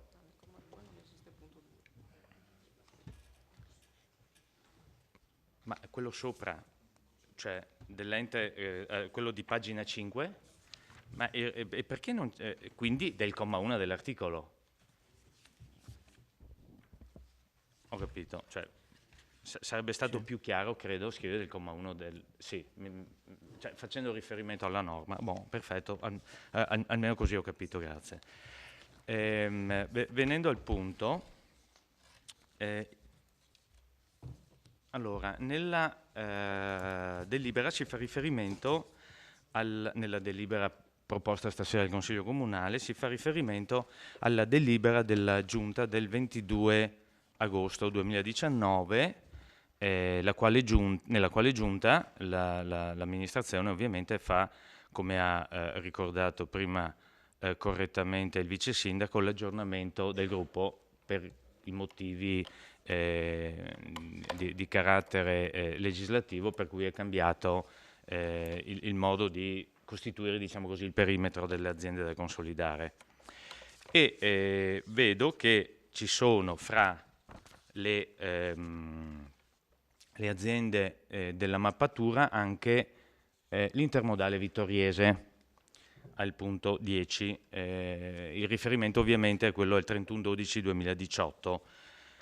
Io sono andato a guardarmi nelle precedenti, le precedenti 2 volte nelle quali si era discusso di questo punto all'ordine del giorno, cioè nel 17 e nel 18, relativi ovviamente ai bilanci degli anni precedenti, c'era una richiesta esplicita da parte di un consigliere che diceva: mi stupisce che il Comune di Vittorio Veneto voglia uscire anche dall'intermodale, a pensar mal qualche volta ci si azzecca, come diceva.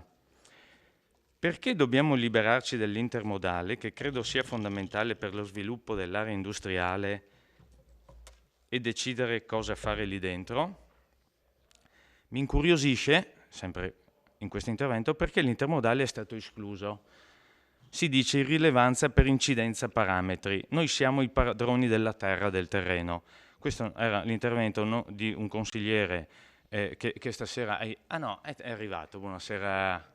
Buonasera, Assessore Fasan. Questo era il suo intervento, che si chiedeva come mai non ci fosse l'intermodale e perché il Comune l'avesse escluso non dalla mappatura ma dall'elenco. Le era stato spiegato che quali erano i parametri che sono, a parte la modifica di alcuni parametri, di fatto gli stessi che c'erano 2 anni fa e 1 anno fa. Poi c'erano state anche molte altre amenità, fra cui un famoso nonché, forse la vice segretaria se lo ricorda, su cui si erano sprecate, parlo di questa parte del Consiglio Comunale, si erano sprecate le più brillanti menti giuridiche, se il nonché fosse avversativo o meno, quando era stato spiegato in maniera chiarissima che c'erano state ben 2 pronunce rispetto a quel termine, che era inequivocabile peraltro.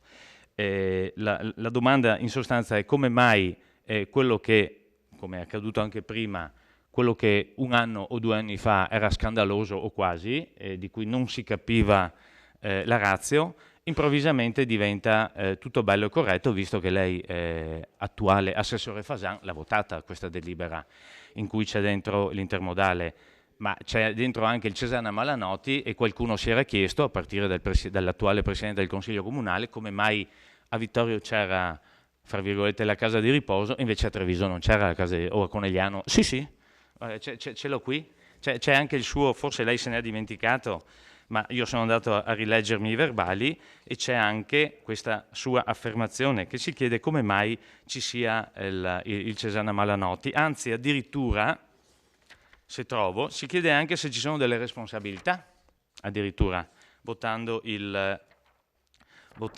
consolidato. Se per caso qualcuno fa qualche investimento, fra virgolette, sbagliato, che responsabilità ho io? Le dico anche pagina 28 e 29 del verbale, quindi con le istruzioni che ha dato stasera è facile anche trovarlo, e la ringrazio di lei e gli uffici di questo vademecum. Che responsabilità ho io delle aziende che vado a consolidare? Leggo solo qualche stralcio ovviamente.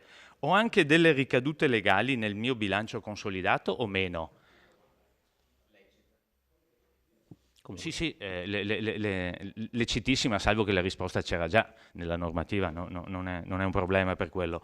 Ma ci si chiede, poi chiede, fra l'altro, mi risulta che la Regione fa un consolidato di tutte le IPAB, non lo so, non ne ho idea. E come mai Treviso non mette l'IPAB e noi sì? Perché ovviamente in base ai parametri ci sono calibrature diverse comune per comune, ma questo dovrebbe saperlo. La domanda in sostanza è questa. Come altre domande che ho fatto stasera e anche già nel primo Consiglio Comunale, non hanno, ahimè, Presidente, avuto l'onore della risposta. Mi chiedo, anzi lo chiedo all'assessore Fasan, ma è una domanda che faccio anche a me stesso, se ha cambiato idea o se ha semplicemente cambiato carrega.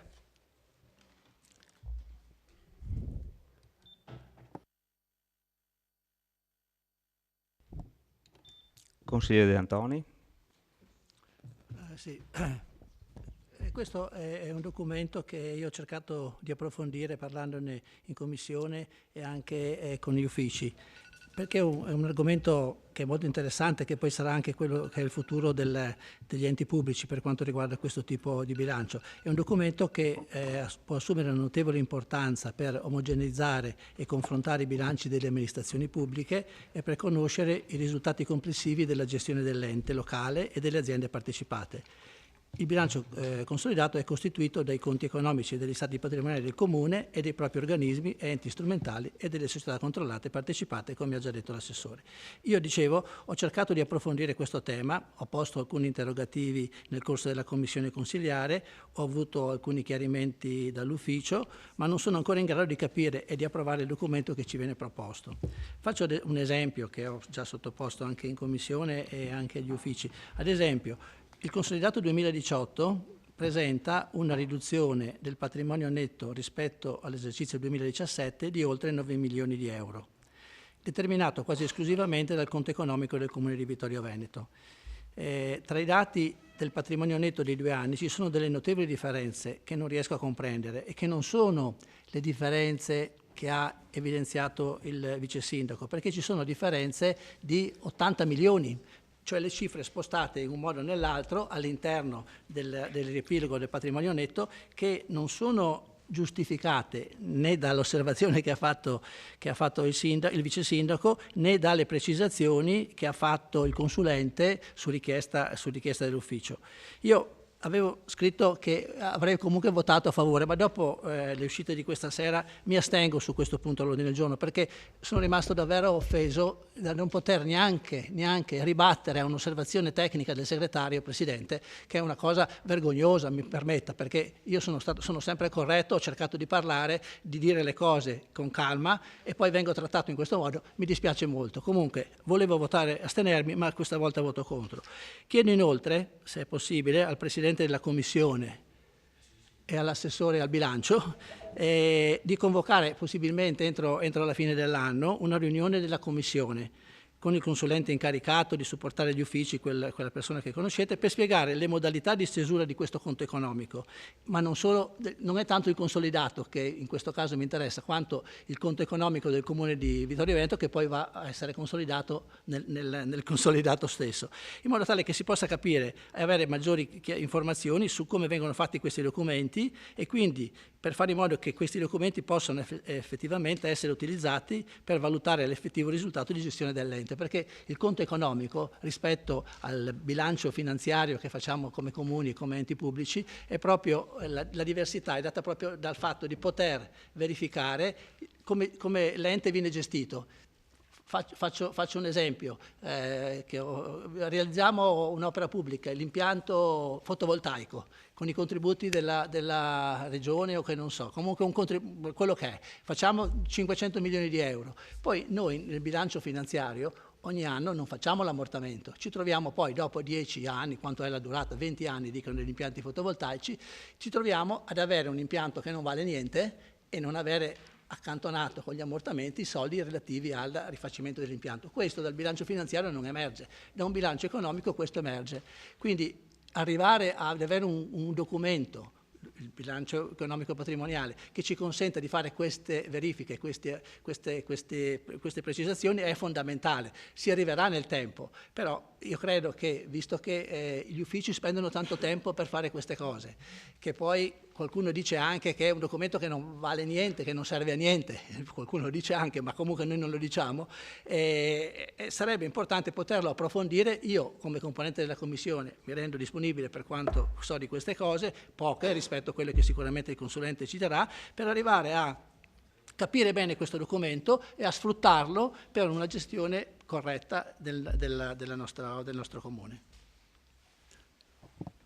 Grazie consigliere De Antoni. Io penso che il suo suggerimento, almeno per quanto mi riguarda, possa venire diciamo in qualche modo accettato in modo positivo, perché come dicevamo anche nella precedente consigliatura, determinati argomenti, specialmente di tipo tecnico, dovrebbero arrivare in consiglio comunale già in qualche modo decisi, smarcati, e l'ambito dove si discute più pienamente e si va nel dettaglio delle cose dovrebbe essere la Commissione. Quindi io invito i presidenti delle commissioni qui presenti a prendere il suggerimento in modo propositivo. Ecco, grazie.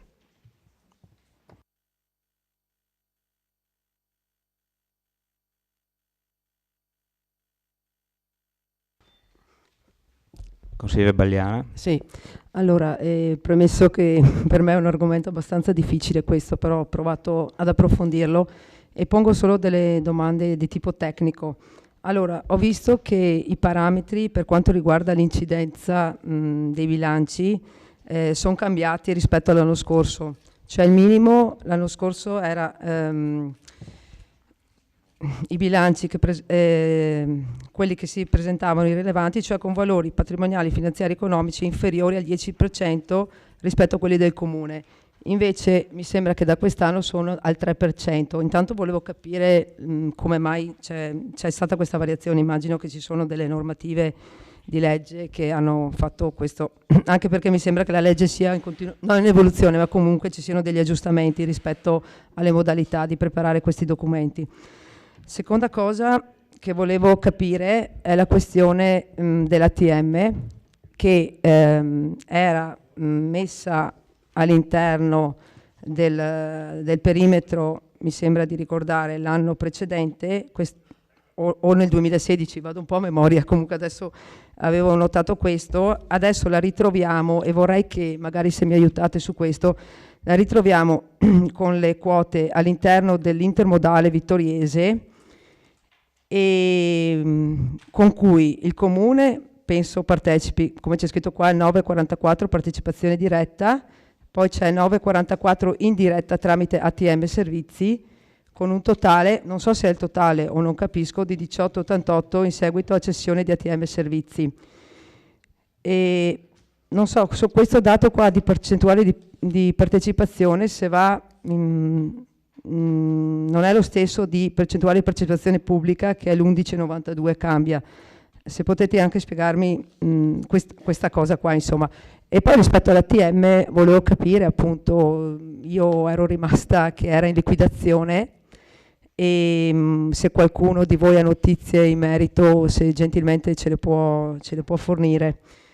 Immagino che sia entrata in intermodale, ma vorrei capire di più rispetto a questo, grazie. Poi altre considerazioni. Un attimo. Quello che faceva notare anche l'assessore D'Antoni, il discorso che l'ha detto anche poi il consigliere già promosso sul campo, il consigliere D'Antoni e l'assessore Posocco, la differenza, no? Allora,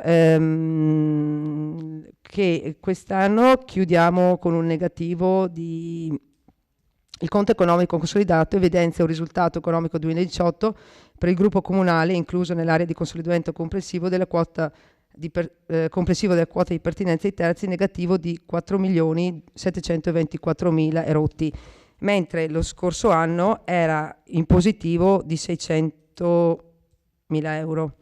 E appunto secondo me è interessante che venga spiegato proprio questo risultato così diverso. Ultima cosa che chiedo è a pagina 9 della relazione dei revisori dei conti rispetto al Cesana Servizi SRL in liquidazione. Allora, dunque, la Cesana Servizi SRL in liquidazione, il collegio ha verificato che il bilancio al 31/12/2018 della società in esame presenta un utile di servizio di 136.000 ed un patrimonio netto di 418.000, però non è specificato al netto della perdita di esercizio, mentre io nei documenti precedenti dell'anno prima trovavo anche un netto di perdita di esercizio che era pari a, se vado a trovarlo da qualche parte, a 1.996.000. Chiedo, non è stato messo e non è stato specificato per che motivo? Perché non ha importanza o c'è? Ecco, erano solo queste domande per il momento. Un'altra cosa, scusate, nel perimetro attualmente troviamo anche il CIT e la scorsa volta non c'era. Volevo chiedervi perché rientra. Grazie.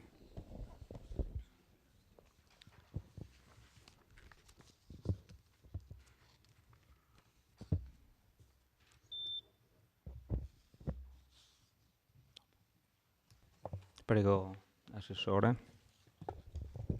Sì, la ringrazio i consiglieri intervenuti e il consigliere Bagliana, io provo ha fatto tante domande, proviamo qualcosa, magari mi scappa via e io e la dottoressa Alvassore cerchiamo di risponderle. Allora, quella dell'incidenza dei parametri dal 10 al 3 è cambiata proprio la normativa e cambiando la normativa, cambiando i parametri, adesso possiamo, nel perimetro è entrato anche il CIT che prima non c'era.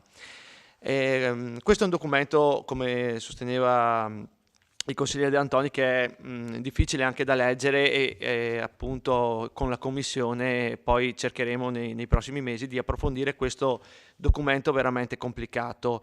Riguardo alla perdita degli oltre 4 milioni è dovuta, allora, intanto nel 2017 abbiamo consolidato la TM Servizi e non il CIT.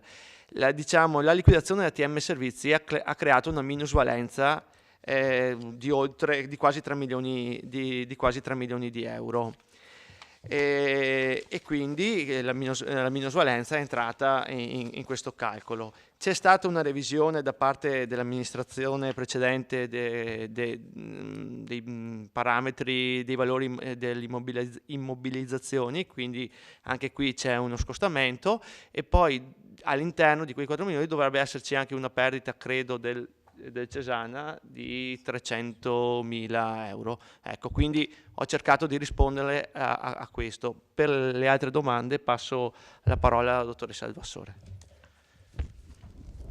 Sì, buonasera. Come diceva l'assessore, il discorso dei parametri e la modifica della percentuale della soglia dal 10% al 3% era già prevista nel decreto 118 dell'armonizzazione contabile, per cui a decorrere dal bilancio consolidato 2018, approvato quindi nel settembre 2019, i parametri che si misurano col totale dell'attivo, il patrimonio netto e i ricavi caratteristici dell'ente passano dal 10 al 3. Questo, chiaramente abbassando la soglia, fa sì che entrino e si allarghi il perimetro di consolidamento. Per quanto riguarda l'ATM Servizi, era in liquidazione, è stata definitivamente chiusa con l'atto notarile del 13 luglio 2018. Pertanto, essendo il comune socio unico al 100%, ha acquisito a patrimonio i beni dell'ente, che immobilizzazioni, quindi gli immobili, più la partecipazione in intermodale, partecipazione che era del 9,44, medesimo importo della partecipazione detenuta dal comune di Vittorio Veneto. Pertanto al 31/12/18 la partecipazione complessiva in intermodale è diventata del 18,88, sommatoria 9,44 più 9,44. È la percentuale complessiva dei soci pubblici.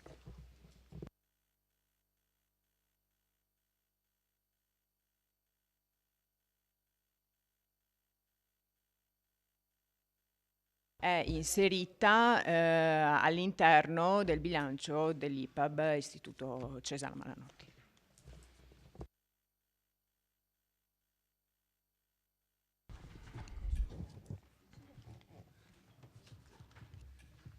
Altri interventi?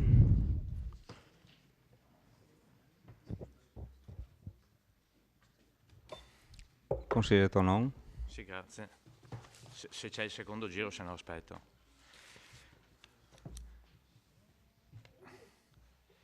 Un'altra battuta non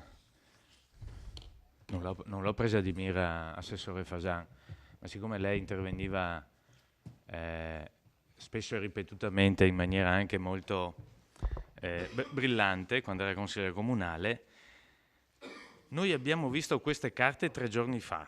Io chiedo anche al Presidente della Commissione Bilancio, perché magari, non era lei ovviamente, sì, allora, perché magari non farci vedere 10 giorni prima, così possiamo anche prepararci. Perché c'è sempre l'impressione che qui ci sia qualcosa da nascondere e si porta all'ultimo momento, rincorriamo l'emergenza. Ora io volevo solo sottolineare che non la penso assolutamente così. Se è possibile avere la documentazione prima, ma so come e quanto lavorano gli uffici, non sempre si arriva in tempo, non credo servano 10 giorni, quindi non farò un intervento come il suo. Secondo me i 3 giorni che il Presidente ha stabilito per la convocazione, 3 giorni prima del Consiglio Comunale, sono più che sufficienti se vengono date tutte le informazioni e le notizie che servono ai consiglieri per poter essere in grado di votare in scienza e coscienza.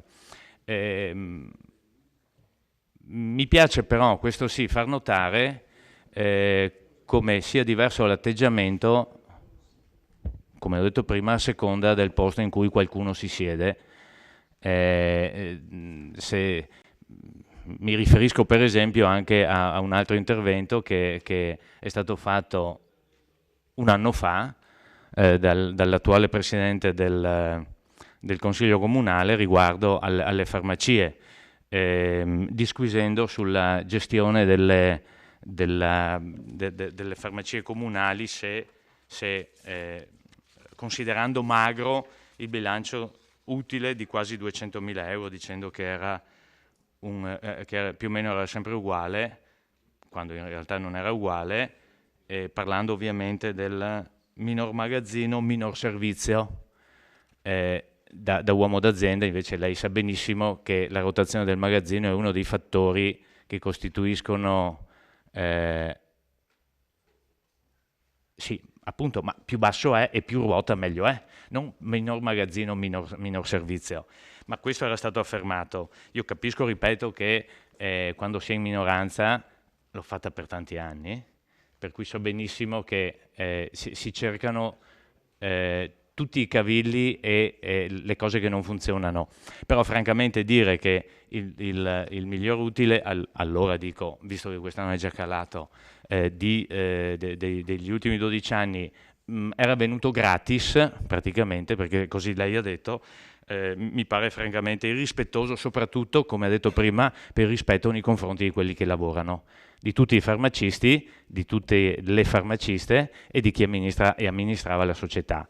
Lo considero davvero essere stato molto irrispettoso in questo senso, anche perché l'azienda lo aveva riconosciuto anche il consigliere Darè, perché si capisce subito, cito parole sue, che la società è buona e fa gli utili. La pensava evidentemente in maniera esattamente diversa da quanto da lei affermato. Oltretutto il consigliere Costa, che è farmacista e che era fra i banchi della maggioranza, aveva spiegato benissimo che la teoria che lei aveva portato, per cui gli ospedali portavano, fra virgolette, cerco di semplificarla, le medicine nelle farmacie, era esattamente il contrario, cioè gli ospedali internalizza molti servizi, per cui in realtà fare utili era ed è più difficile rispetto a quanto era una volta. Ma io non intendo dilungarmi per ribattere, far notare, o meglio, se qualcuno ogni tanto riconoscesse anche, sì, effettivamente, come si dice noi, l'abbiamo buttata un po' alta, invece qua non si riconosce mai nulla di quello che è stato fatto, anzi si cerca sempre di demonizzare quello che ha fatto qualcun altro prima, però credo che francamente, questione di onestà intellettuale, per rispetto reciproco, questo non dovrebbe accadere. Grazie. Grazie, un piccolo inciso. Io non entro nel merito del suo intervento, ma se io penso che se lei va avanti 5 anni a puntare il Presidente del Consiglio, penso che, voglio dire, i cittadini capiranno da soli, no? Cerchi di entrare nel merito delle questioni, non nei cavilli, cioè si stuferanno prima o dopo. Lei è stato ex sindaco, potrebbe portare un apporto molto positivo alla città. Se si limita solamente a fare gli appunti al Presidente del Consiglio perché ha detto una cosa e punterà sempre a quello per 5 anni, penso che non possa portare nessun valore aggiunto alla città. Grazie. Lei non ne ha portato alcuno finora, quindi.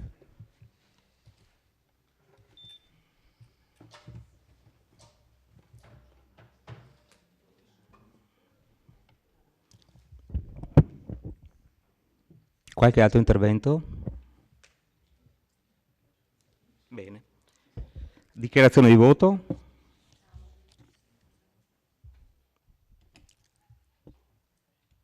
Consigliere Dus? Scusi, fate gli interventi allora, cioè, datevi una mossa, dico. No, sto intervenendo. Sì, stavolta si possono fare, prego la faccia, consigliere Dus.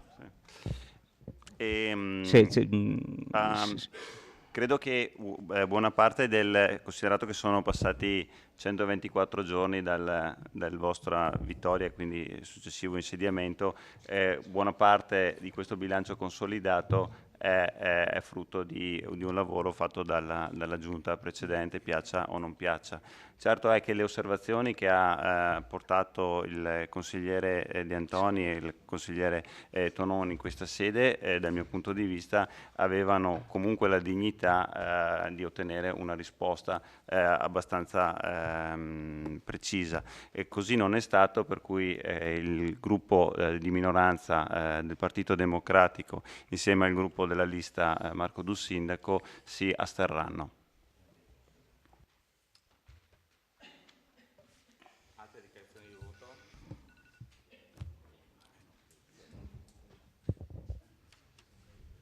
Bene, allora passiamo al voto.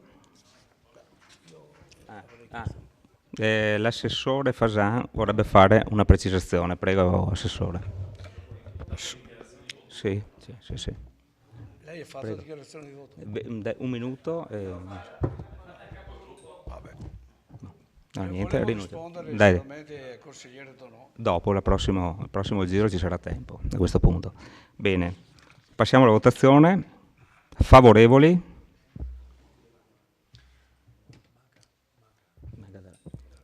Contrari? Astenuti? Sulla mano con vigore? No, sulla mano, come i militari.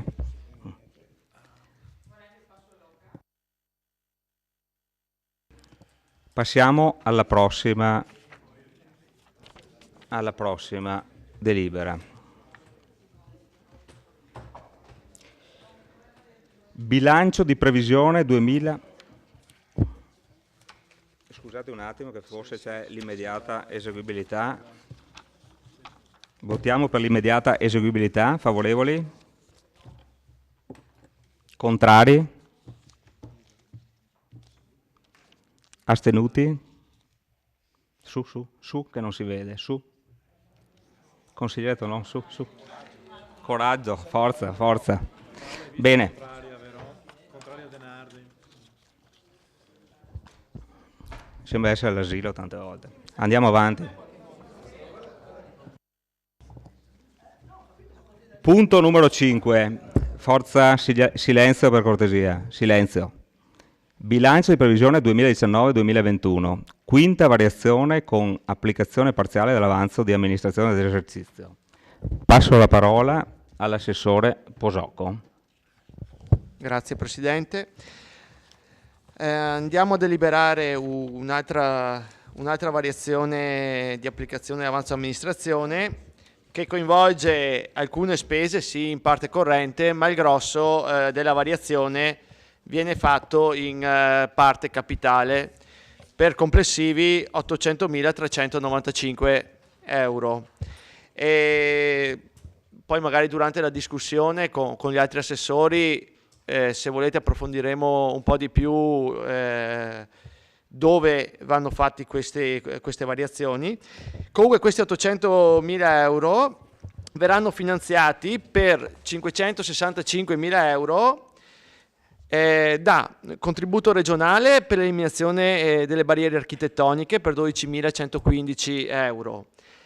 È arrivato un contributo regionale per i danni a maltempo di 26.280 euro. Questi danni sono quelli della tempesta di ottobre 2018, fine ottobre 2018, che ha sconvolto la Valle Appisina, se vi ricordate, quella sera.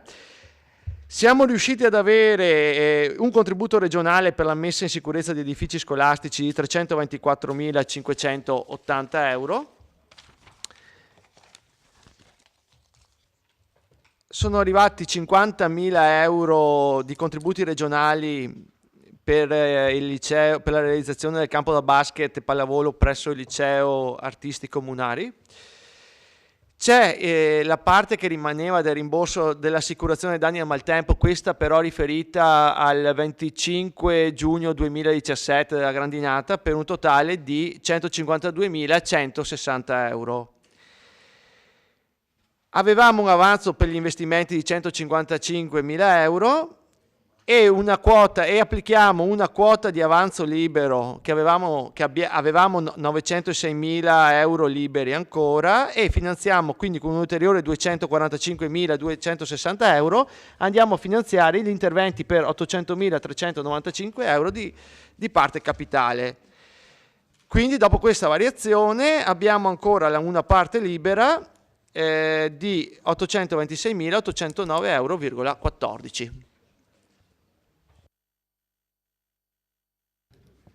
Aperta la discussione.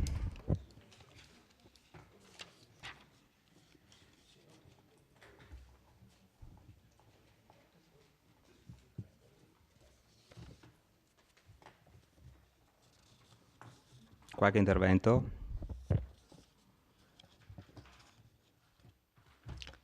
Consigliere De Antoni, prego.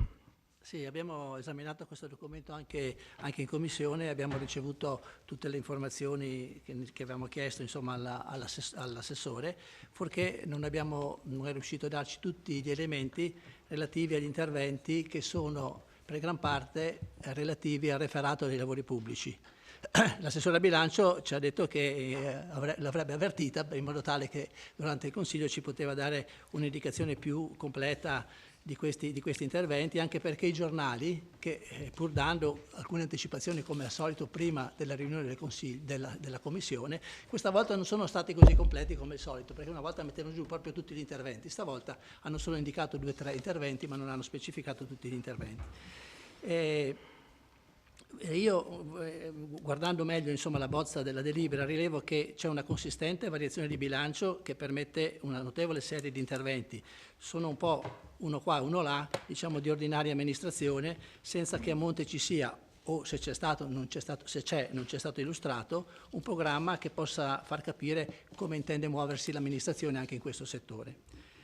Visto il consistente avanzo di amministrazione utilizzato con la delibera che esaminiamo e quello ancora più consistente che resta a disposizione, mi auguro e mi auguravo che con tali risorse potessero essere affrontate alcune urgenti problematiche o progetti di maggior rilievo.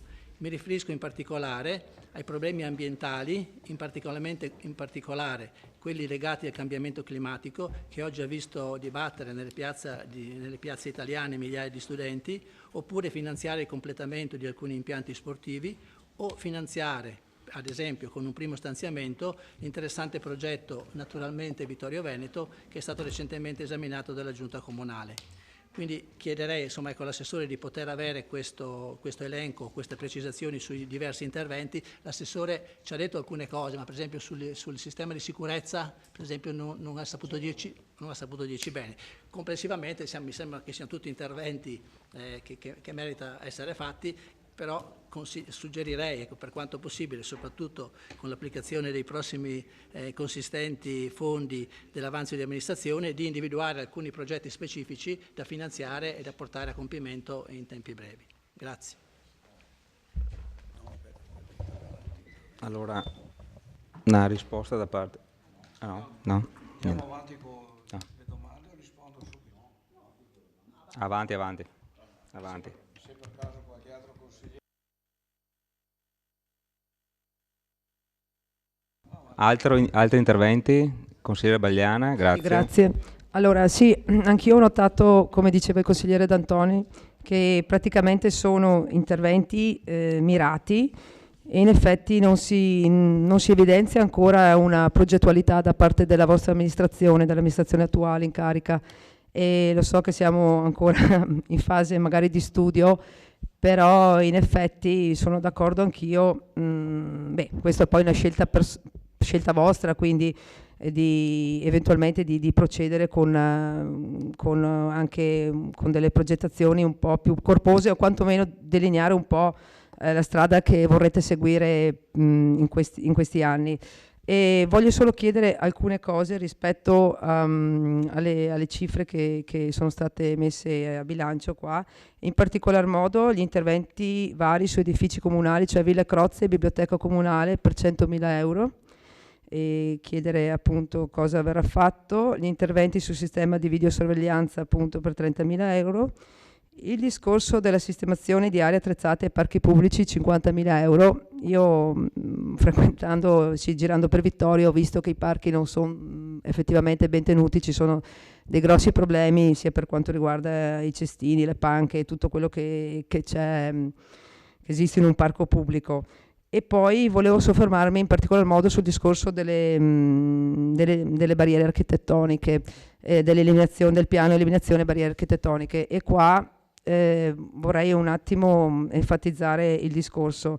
Io ho ricevuto in questi giorni parecchie sollecitazioni rispetto a questo, e intanto volevo chiedere a che punto è il PEBA, esatto, e quindi il piano eliminazione barriere architettoniche. E penso, guardando il bilancio, visto che sono stanziati 25.000 euro mi sembra per quanto riguarda le scuole, rispetto a queste cose qua, però penso che siano un po' pochi. Ecco, io intanto volevo chiedere all'amministrazione comunale di impegnarsi su questa tematica, perché appunto ci sono alcune scuole che hanno, che praticamente le persone con difficoltà motoria non riescono addirittura a accedere al plesso in modo facilitato. Altra cosa aveva già segnalato anche durante le osservazioni di mandato per quanto riguarda i cimiteri. Ci sono delle persone disabili in carrozzina che non possono andare a trovare i propri cari perché appunto c'è la ghiaia, e quindi secondo me se riusciamo a rafforzare questo PEBA, questo piano, e cerchiamo almeno di trovare i punti essenziali dove andare a incidere, e attraverso magari una commissione con i diretti anche soggetti interessati alla cosa. E questo un attimo che mi ero segnata anche qualcos'altro, scusate. C'era un'altra cosa, vabbè. Sì, il discorso, scusi, assessore delle politiche giovanili, il contributo di 20.000 euro a cosa si riferisce, insomma. Ecco, grazie. Grazie consigliere.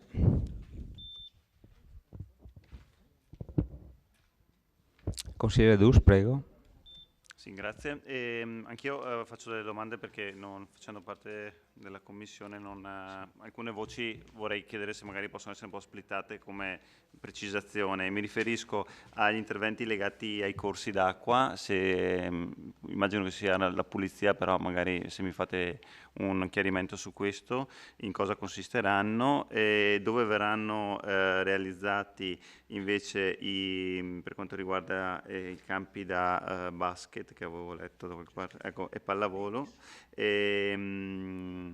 perché c'è scritto campus scolastico, quindi volevo chiedere dove, e invece non so se dopo questi 4.000 euro in meno dal contributo regionale, questo non è una domanda per quanto riguarda la riduzione del contributo regionale al sistema bibliotecario del Vittoriese, non so se poi sono stati integrati in altre voci oppure c'è un contributo effettivamente minore da parte della regione, e questo vabbè, credo che si commenti da solo il fatto che vengano tolti, se non sbaglio, dei soldi per il sistema bibliotecario dalla regione. Evidentemente sono stati messi su altre voci, probabilmente quelli della caccia, dove so che l'elettorato è un po' più sensibile, però è un commento politico più che tecnico. Grazie.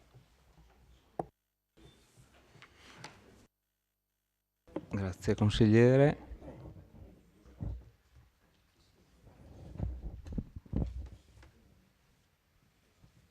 Qualcun altro? Se vuole assessore rispondere al primo giro di Buonasera domande. A tutti. Prego. Voglio cominciare dalla coda, dalla domanda della consigliera sulle barriere architettoniche. Entro la prossima settimana verrà presentato in giunta un piano che si chiama FEBA, che va a incidere sulle barriere architettoniche. Ne so poco, a dire la verità, perché io credo che sia cominciato ancora con la precedente amministrazione. So che è un lavoro corposo e mi sembra che alla fine costi 720.000 euro. Sarà indicazione di questo Consiglio poi come dividere negli anni tutti questi interventi, perché andando anche in cerca di finanziamenti regionali, europei, dove si trovano. Allora, mi sono preso 2 appunti. Allora, nella quinta variazione di bilancio 2019, in approvazione questa sera, una parte cospicua dell'avanzo di amministrazioni pari a 500.000 euro è stata assegnata per realizzare opere pubbliche.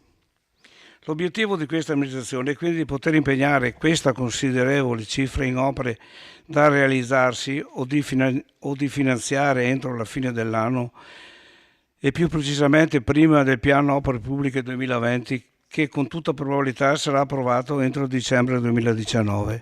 Allora, questa variante io mi auguro, con l'aiuto degli uffici comunali, di poter realizzare buona parte delle opere e impegnarle entro la fine dell'anno. Con il recente assestamento del bilancio approvato un paio di mesi fa, in cui erano state rimpinguate le schede che finanziano opere sotto i 100.000 euro per una somma pari a 300.000 euro, l'amministrazione si trova nella condizione di avere una buona disponibilità finanziaria. L'obiettivo che si è proposto è tenere fede al programma di mandato, dove sono indicate una serie di richieste da parte degli elettori, piccole opere quindi che vanno incontro alla qualità della vita dei nostri cittadini. In questi giorni si è subito pensato di mettere risorse per gli sfalci cittadini e la cura dei cimiteri, che nel bilancio 2019 erano state dimezzate, e di investire qualche risorsa in rappezzi di asfaltature cittadine in attesa di un piano asfaltature che sarà individuato nel prossimo piano opere pubbliche. In questi giorni sono stati eseguiti degli interventi che hanno riguardato via Nannetti, via San Gottardo, via Cimitero di San Lorenzo, via Trento e Trieste, la scalinata dei Giardini, Villaggio Paradiso, via Franceschi, Cimitero di Ceneda, marciapiedi di via del Carso, incrocio di via del Gelsolino, via Sant'Antonio, via Maschietto. Sicuramente ne avrò dimenticato qualcuno. Nei prossimi giorni eseguiremo un'altra decina di interventi che vanno a sanare una viabilità veramente in difficoltà, ascoltando anche e soprattutto le richieste dei cittadini. Nella variazione di bilancio abbiamo messo 150.000 euro per asfaltature, non opere faraoniche, ma interventi che eseguiremo dopo aver contattato Piave Servizi, Enel e tutti gli enti o società che gestiscono i sottoservizi a Vittorio, perché io sono del parere che mettendo in sinergia gli interventi tutti risparmiano i soldi dei contribuenti e si rompono e si asfaltano le strade una volta sola. In collaborazione con Piave Servizi, che rifarà acquedotti e fognature, asfalteremo via Venanzio Fortunato, via Caldi Romani, via Borgo il Ponte, via Pagliarini e via Trementina. Non male, eh? Stiamo intervenendo con un importante intervento, sì. Bisogna interloquire con gli enti del territorio, perché altrimenti non si fa sinergia. Io ho trovato massima di disponibilità in Piave Servizi, vedrete che vedremo il frutto breve di queste cose. Stiamo intervenendo con un importante intervento in via Borgo Antiga e via Fadalto Basso. Abbiamo messo ulteriori 30.000 e anche via Costa Rive, in questo momento stiamo pulendo via Costa Rive. Abbiamo messo ulteriori 30.000 euro in rappezzi vari, il che vuol dire più di 1 chilometro di asfaltature. I rappezzi sono dell'ordine di 50-100 metri dove la strada è estremamente malorata, in attesa di futuri piani e opere pubbliche faremo anche questo. Per quanto riguarda l'ambiente, una serie di interventi di pulizia di corsi d'acqua sono di nostra competenza, frane e altri interventi per 100.000 euro. Interventi vari su aree attrezzate e parchi pubblici per 50.000 euro. La realizzazione di un campo di basket nel campo scolastico per 55.000 euro, con soldi regionali e finanziamento dell'Istituto Munari, 40.000 della Regione e 10.000 dell'Istituto. 5.000 li mette il Comune per sottoservizi. Abbiamo messo la cifra di 30.000 euro per il posizionamento di panchine lungo i percorsi cittadini che saranno posizionate su indicazione dei consigli di quartiere. Abbiamo trovato un ruolo anche ai consigli di quartiere, dopo aver coinvolto nella scelta anche l'Istituto d'Arte Vittoriese, che credo abbia nel merito delle idee più brillanti delle mie. Una cifra di 30.000 euro per l'installazione di 9 punti luce, in particolare nel nuovo parco giochi di Ceneda e nel parcheggio del cimitero di Ceneda. Abbiamo messo a disposizione una cifra per l'acquisizione della cabina Enel di via Caprera, che al momento preclude la realizzazione della fognatura da via Caprera a via da Camino. Interventi vari su edifici comunali per 210.000 euro, usando 152.000 euro provenienti dalle assicurazioni delle grandinate, al quale abbiamo aggiunto 60.000 euro per sistemare la tettoia delle tribune dello stadio Barison, il tetto di Villa Croce e l'interrato della biblioteca comunale. Abbiamo messo delle risorse a disposizione per rifare attraversamenti pedonali e il rifacimento delle passerelle sul Meschio. Non sono sicuro, alla fine dovrò dire la verità, non sono sicuro che riuscirò nell'intento di realizzare tutte queste opere nel tempo che mi sono prefisso di fine anno. dal momento che la struttura comunale è il momento in sofferenza per la mancanza di personale andato in pensione o che ha chiesto di passare a altri enti o comuni. Certamente mi impegnerò con l'apporto della professionalità e la disponibilità di coloro che sono rimasti per seguire gli obiettivi che ci siamo preposti. La vera emergenza, io credo, per questa amministrazione, al momento non sono le risorse, ma la struttura comunale lasciata inscientemente naufragare dal patto di stabilità e dalle amministrazioni che si sono succedute. Grazie Assessore. Assessore Antigas vuol completare su...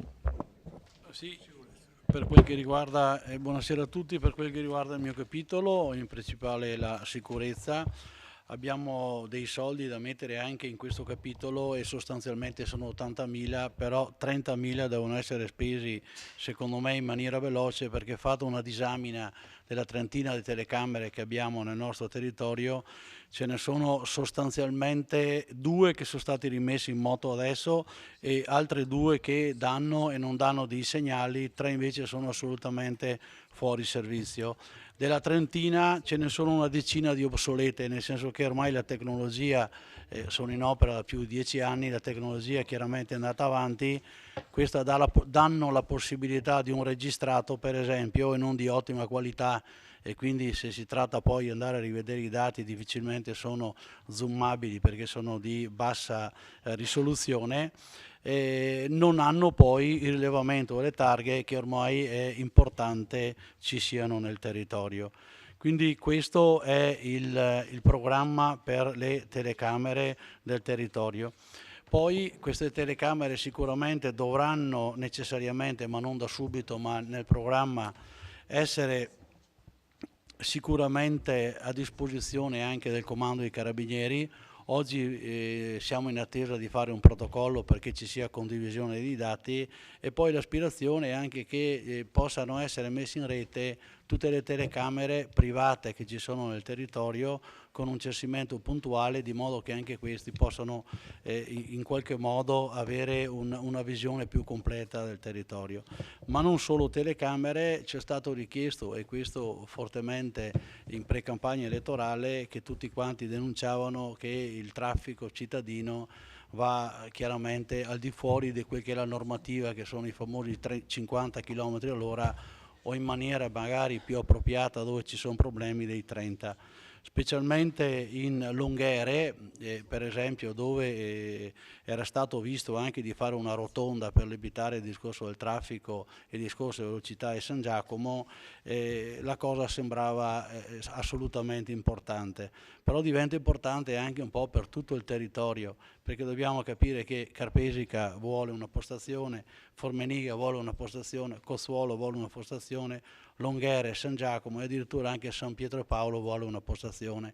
L'idea di questa amministrazione potrebbe essere quella di mettere delle stazioni che ricevono poi il meccanismo fisse nel territorio, ma con un'unica postazione fissa di rilevamento, mobile di rilevamento, che poi magari possa essere spostata nei vari siti che verranno identificati.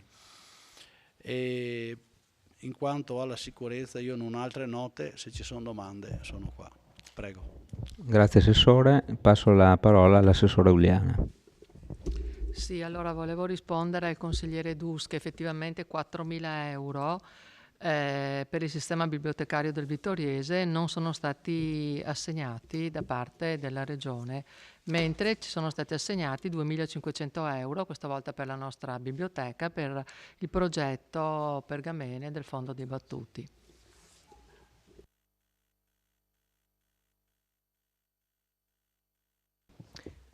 Grazie Assessore, passo la parola all'Assessore Caldart. Per quanto riguarda il progetto Giovani, quello è un finanziamento, tra l'altro ricevuto dalla precedente amministrazione, è un progetto che si chiama Dal gioco a mettersi in gioco, è un finanziamento regionale che viene gestito dall'ULS, che demanda a Conegliano, che è il capo, il riferimento per la politica giovanile del territorio.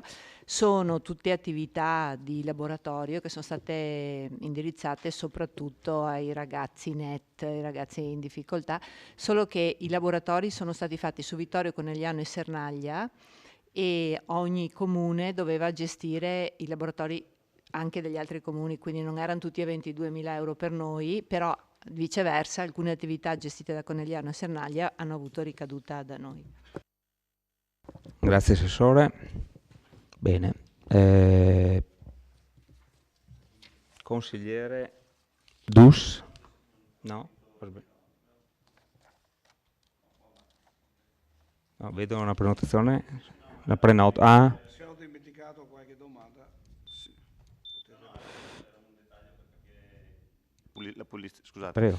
era solo un dettaglio per capire la pulizia dei fiumi che viene citata, come cosa consiste, perché lei ha fatto un bellissimo elogio dei suoi interventi, no? Un compendio degli interventi che ha fatto e che farà, no? Però c'erano delle domande, quindi illustrazione, sì, illustrazione. Però c'erano delle domande, allora magari se mi dava una risposta puntuale su questo, e ha visto che ha citato anche la cabina dell'Enel, non ho capito bene il passaggio. C'è in previsione di acquisire la cabina dell'Enel? Perché rientra tra i beni fondamentali e quindi noi possiamo acquisire un bene immobile nonostante la legge ce lo vieti? Ma chiedo, sì, immagino di sì. Rispondo. Diciamo, se vuoi rispondere, ma una botta e risposta, se no passiamo al secondo giro. Consigliere Denardi. Oh, scusi. Non risponde. Niente, volevo solo dire, sono contenta di sentire che verranno posizionate delle panchine. Io ricordo che all'inizio della passata amministrazione sono state collocate circa una quindicina, adesso non vorrei dire se erano 13 o 18, insomma circa 15, che giacevano da parecchi anni nei magazzini comunali, tanto che appartenevano quantomeno a 3 serie diverse dal punto di vista estetico, e ricordo che furono molto apprezzate, anzi una fu collocata non per mia richiesta vicino allo stadio, e dopo il posizionamento di quella panchina, visto che la vedo perché abito lì attaccata, finalmente ho potuto notare che c'erano delle persone che non transitavano e basta nella via, ma si fermavano anche. Quindi sicuramente quello delle panchine, se posizionate appunto adeguatamente, magari non tutte attaccate ma a distanza idonea, è un'ottima iniziativa. Tra l'altro ricordo che è stata posizionata anni fa, dopo l'apertura del CAV, mi pare nel 2016, la panchina contro la violenza sulle donne, e che sono passata negli giorni scorsi, è ormai in brutte condizioni. Se posso suggerire non solo di sistemare quella, magari di continuare con quel progetto, visto che adesso si vengono collocate nuove panchine, visto che anche nei comuni limitrofi hanno copiato l'iniziativa, cerchiamo di non farci superare dagli altri, ma di essere sempre noi di stimolo per gli altri comuni. Grazie. Consigliere Balliana. Ultima precisazione, volevo chiedere, il discorso sui servizi cimiteriali sono stati tolti 18.000 euro, è vero che sono stati giunti 8.000 e tolti 18, volevo chiedere a cosa si riferivano quei 18 e perché sono stati tolti, visto che i cimiteri hanno necessità di continua manutenzione. E poi la metto qua questa sera, ma in modo molto, magari sarà oggetto di discussione più avanti, per quanto riguarda il sfalcio dell'erba di Vittorio Veneto. Secondo me, visto la vastità del territorio di Vittorio Veneto, io trovo che sarà da ripensare le modalità dello sfalcio e della manutenzione del verde a Vittorio Veneto. Cioè non si può continuare ad andare in emergenza e non avere una cosa strutturata. Io adesso non so in che termini e come, però voglio dire, il territorio è vastissimo. Quest'estate non è stata neanche tagliata la siepe per la strada, quella che va su alle Caloneghe, mi sembra che non sia stato fatto. Voglio dire, e tante altre cose. Io penso che o ci sono finanziamenti straordinari, ok? Per il comune di Vittorio Veneto si trova tra pianura e montagna, e quindi noi abbiamo necessità di o di essere collocati in una forma diversa, o quantomeno penso che a lungo termine dobbiamo pensare a qualcosa di diverso, di strutturato e che possa garantire una continuità su questo. La nostra Vittorio Veneto è così bella, è piena di verde, però noi dobbiamo attrezzarci rispetto a questo. Grazie. Grazie, consigliere.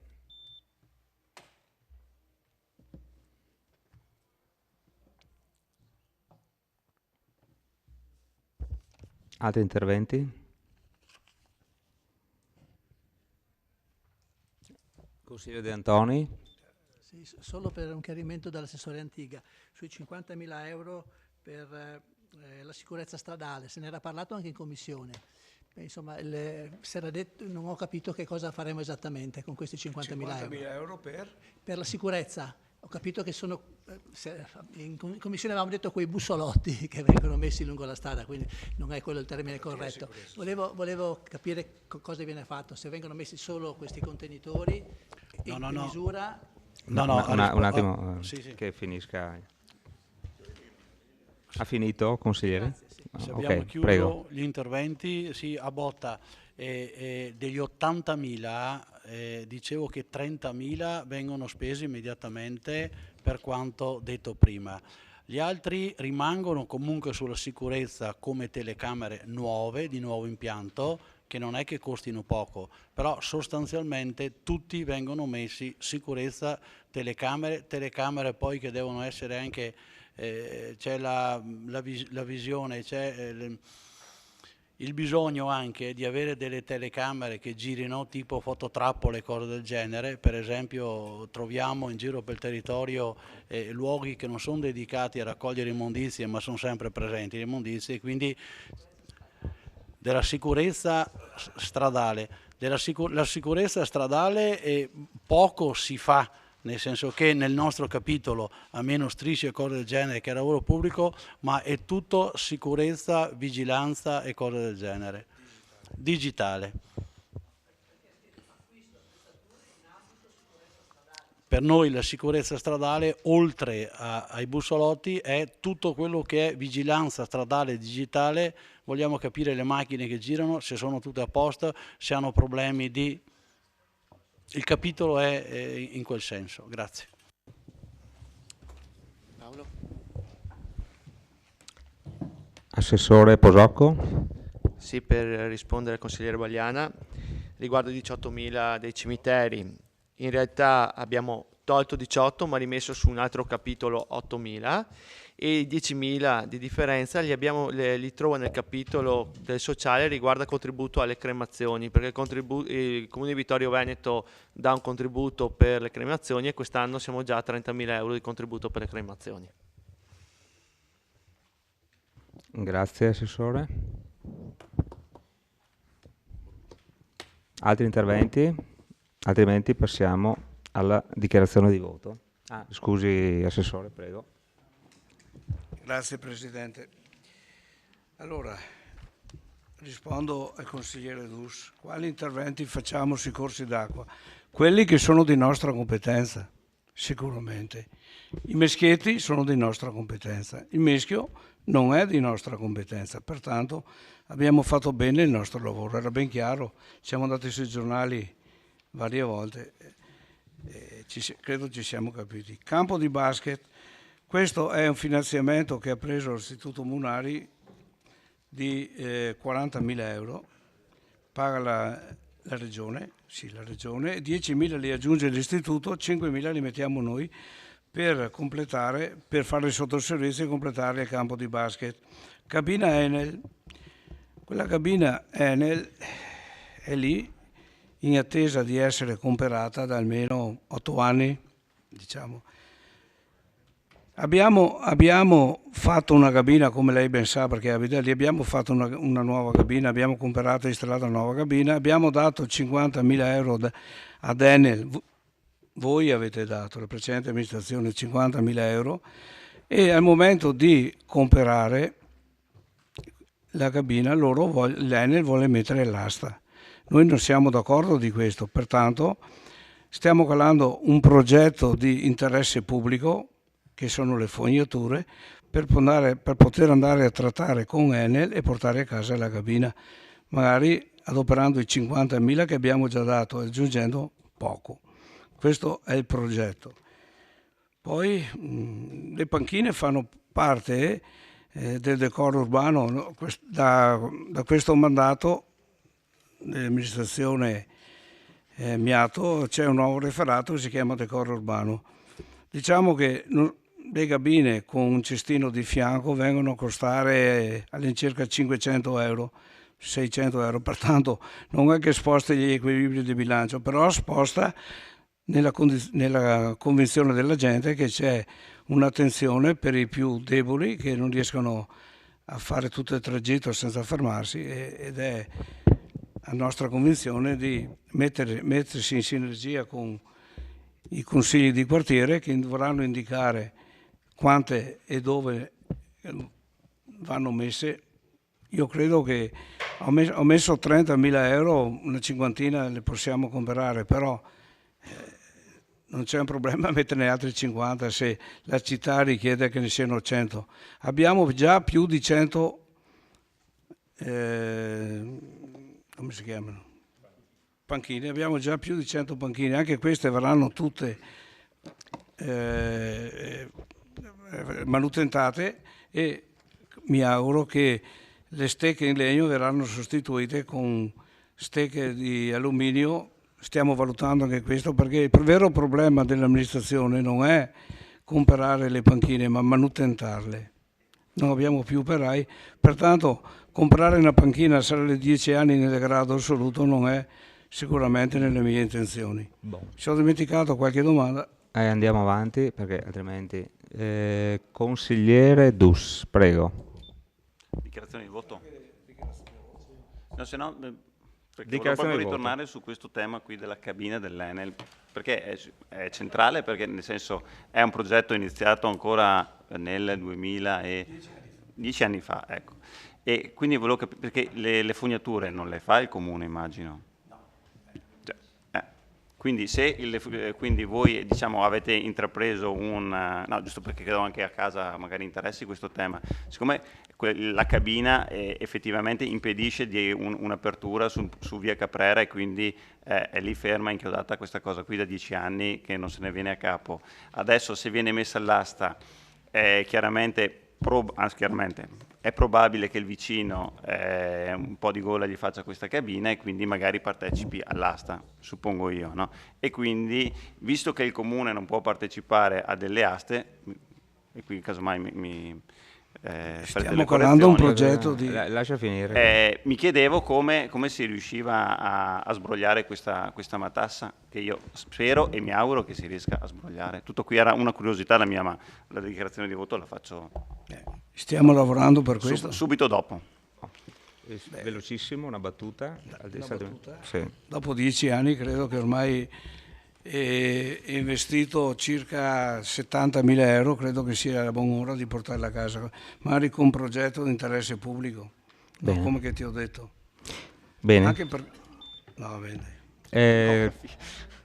Consigliere Dus, dichiarazione di voto, grazie.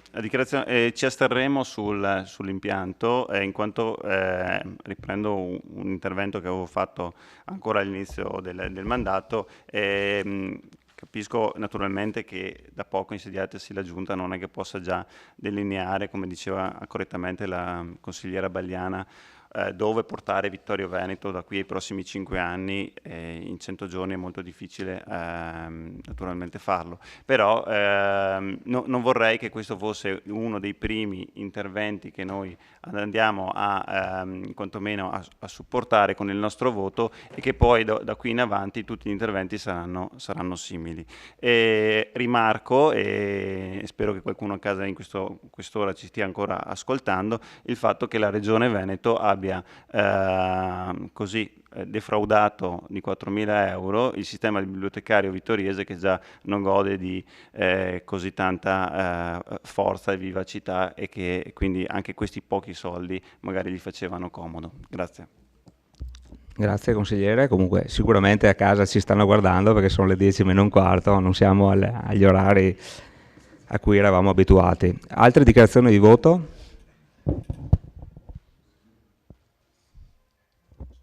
Basta? Bene, passiamo al voto. Favorevoli?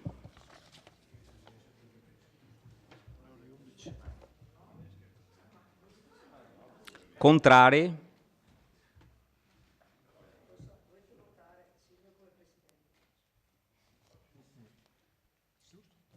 Che senso? Ho fatto così.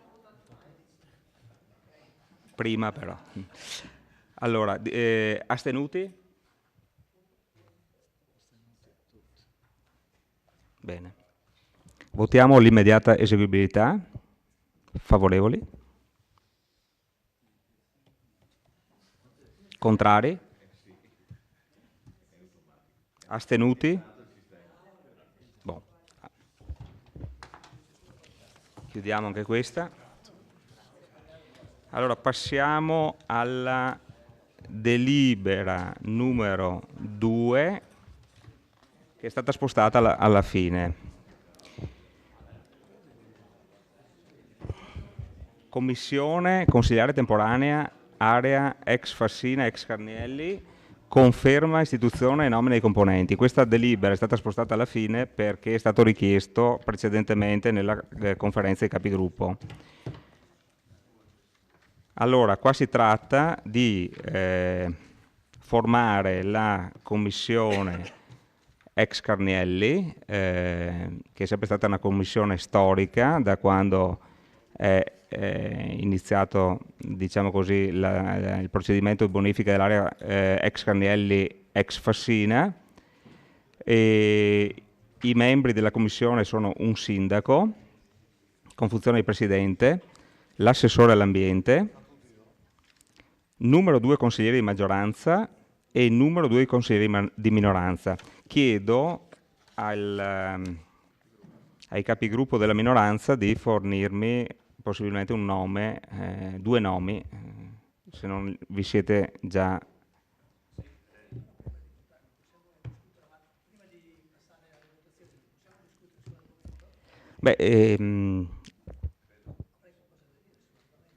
quindi vuole prima discutere e poi scegliere il...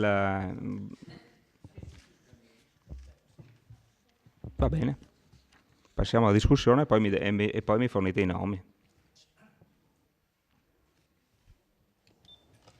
Prego, consigliere De Antoni.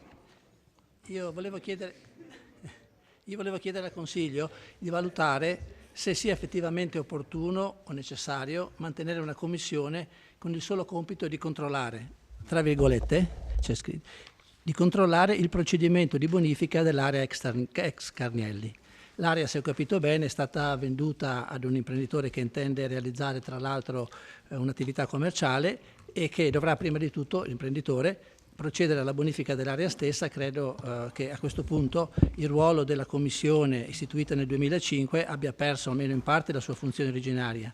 Infatti dovranno essere gli uffici comunali che controlleranno quanto diciamo la nuova proprietà presenta come progetto, e poi dovranno verificare che il progetto venga realizzato così come è previsto nel progetto. Io propongo e dico che avrebbe una valenza molto superiore ed una maggiore efficacia una commissione per le problematiche ambientali che svolga sì il ruolo di controllo sui lavori di risanamento delle aree degradate, quindi non solo l'area ex Carnielli, ma penso che ce ne siano altre. Io così ho sentito, letto sul giornale, anche la discarica di Forcal è una di quelle aree degradate in cui deve essere completato il risanamento. Quindi questa commissione, che diciamo, potrebbe avere il compito sì, di verificare i procedimenti di bonifica dell'area Carnielli e di tutte le altre aree degradate del Comune, e poi soprattutto potrebbe svolgere un ruolo propositivo per una presa di coscienza di tutti noi sul problema legato al cambiamento climatico, alle emissioni di gas serra in atmosfera, al riscaldamento globale. Come è stato affermato, nessuno è troppo piccolo per fare la differenza, dice la famosa Greta. Chiedo quindi che il mandato che viene dato alla Commissione venga ampliato a tutte le zone degradate del territorio comunale, ma soprattutto che venga conferito il compito alla Commissione di promuovere azioni concrete di nostra spettanza naturalmente, da mettere in atto nel nostro comune per contribuire al raggiungimento anche in Italia di quanto previsto dall'accordo sottoscritto a Parigi nel 2015, che prevede entro il 2050 zero emissioni.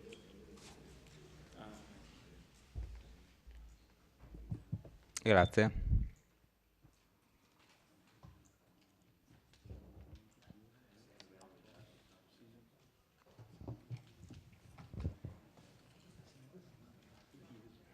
Consigliere Tonon, prego. Grazie. Concordo pienamente con quello che ha detto il collega De Antoni, anche perché diciamo la fase rispetto agli anni precedenti chiedo scusa, è cambiata qualche mese fa, non molti mesi fa. Un fallimento di molti anni addietro ha lasciato quest'area per molti anni in seria difficoltà. La sensibilità ambientale che c'è oggi ovviamente non c'era 10, 20, 30 anni fa, 40 anni fa, quando in quell'area si lavorava con la cromatura delle biciclette.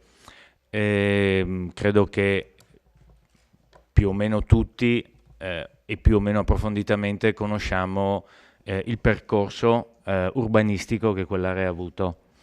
È stata rilevata da un fallimento, da un'impresa, la quale ha presentato un PIRUE, ha poi modificato, eccetera, eccetera, e la cosa è andata avanti negli anni fino al fallimento anche dell'acquirente.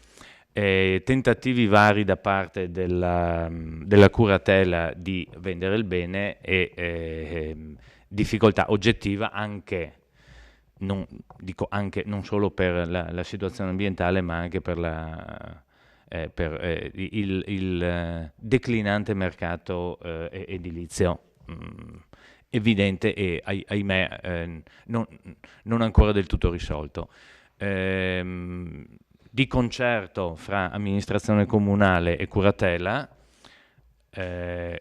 col preventivo avallo ovviamente del giudice fallimentare, è stata fatta un'operazione che non ha trovato, ahimè, dico ahimè perché continuo a ritenere, meglio, i risultati che ci sono stati con l'ultima asta confermano, credo, che il lavoro era non disprezzabile.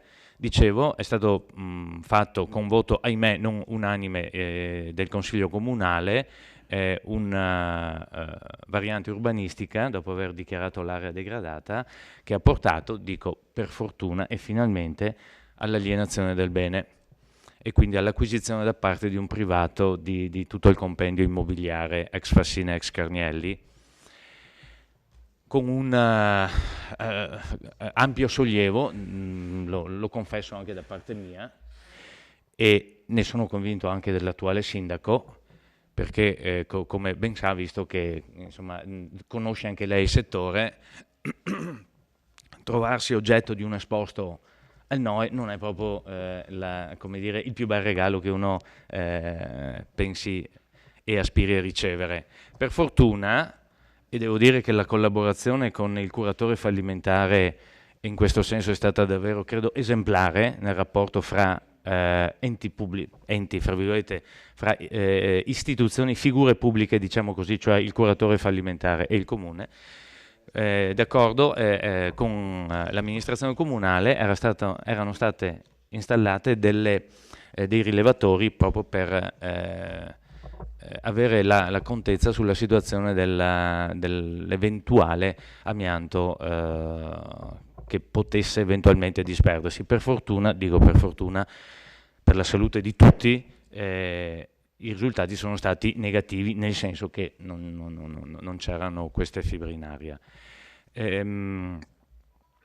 In questo senso dico, siccome è in una fase evoluta adesso la situazione dell'area rispetto a quella che c'era quando fu istituita la Commissione Carnielli e poi prorogata negli anni, nel senso che c'era finché e ha lavorato finché l'area era in un limbo, diciamo così, nel senso era della curatela, non dico di nessuno, però non aveva qualche investitore che sicuramente avrebbe lavorato in quell'area. Oggi la situazione è diversa, in questo senso appoggio pienamente quella che è l'idea e la proposta del consigliere De Antoni, perché credo che sia diverso l'approccio che oggi su quell'area deve avere il comune, ma deve esserci anche su altre aree sulle quali si è lavorato. Ha citato per esempio la discarica di Forcal, che sappiamo che anche quella ha visto le preoccupazioni e le note in bianco non solo della precedente amministrazione, di quella in cui c'era lei, di quella in cui c'era qualche assessore prima, sindaci precedenti, e quindi credo che una commissione che in qualche modo cerchi, per quelle che sono le competenze ovviamente del Consiglio Comunale, di essere attenta ai problemi e soprattutto alle evoluzioni, vista la diversa, dicevo prima, sensibilità ambientale, io direi quasi anche necessità di una diversa sensibilità ambientale, credo sia davvero un'ottima proposta. Grazie.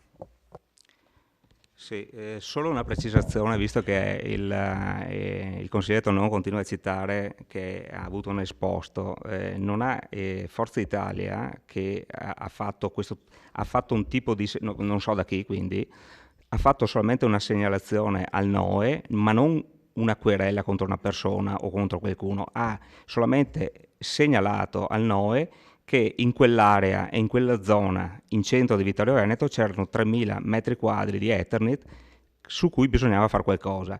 Quindi questo continuo ripetere di dire c'è stato un esposto non è vero, non c'è stato da parte di nessuno, ma una segnalazione al NOE. Grazie. E adesso passiamo la parola al consigliere Dus.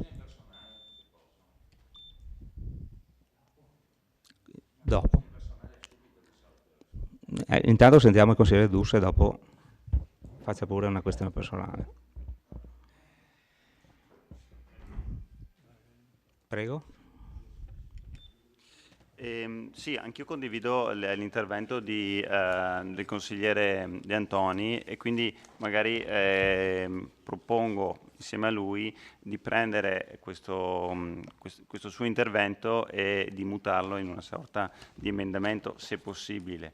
Se la proposta è condivisa anche da altri, magari si può anche rimandare e riaggiornare dando un titolo differente a questa commissione, però ripeto, se invece la si vuole tenere così, non lo so, vedremo un po' come minoranza come comportarci. Prego Sindaco. Prego.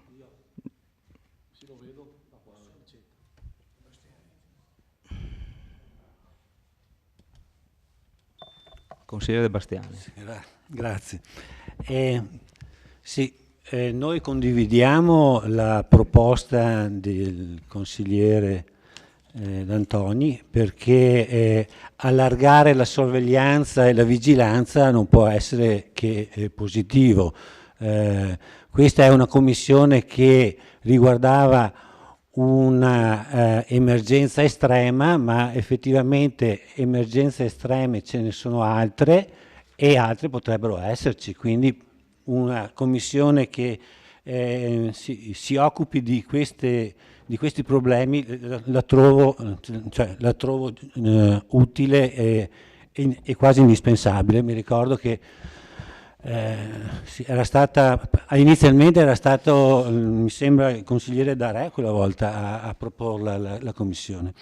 Però attenzione, non vorrei dare, ricordavo che era stata inizialmente era stata una proposta del consigliere D'Arè l'istituzione della commissione Carnielli tanti anni fa. Sì.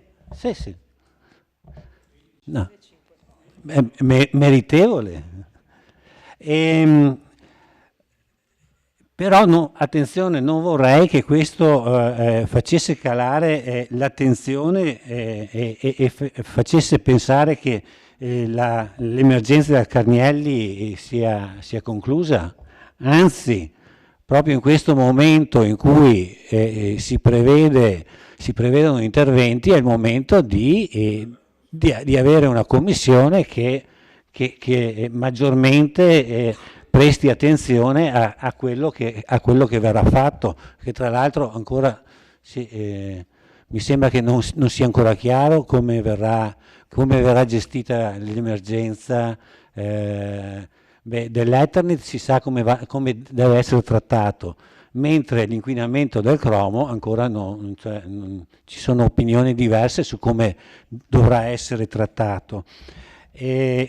Quindi sostanzialmente non è che sia cambiato tanto, c'era un privato prima che aveva in proprietà quel bene, adesso c'è un altro privato che ha in proprietà lo stesso bene, quindi l'attenzione, in mezzo c'è stata questa gestione a cura del curatore fallimentare che non si può certamente definire collaborativa, in quanto diciamo che ha trattato il problema del cromo con molta comodità, mettiamo, nel senso che in tutti gli anni sono stati fatti, mi sembra, 2 analisi, di cui una l'ha pagata il comune sostanzialmente, anche se si è figurato che si faceva un 50%, ma vabbè. Spostamenti e cifre buttate là. Ricordo che, e questo è un dato importante, che nell'ultima rilevazione l'inquinamento di cromo da Quarnielli figura aumentato rispetto al passato. Cosa incredibile e inspiegabile, nessuno sa spiegarsi il perché, però di fronte a un dato del genere bisogna prestare molta attenzione.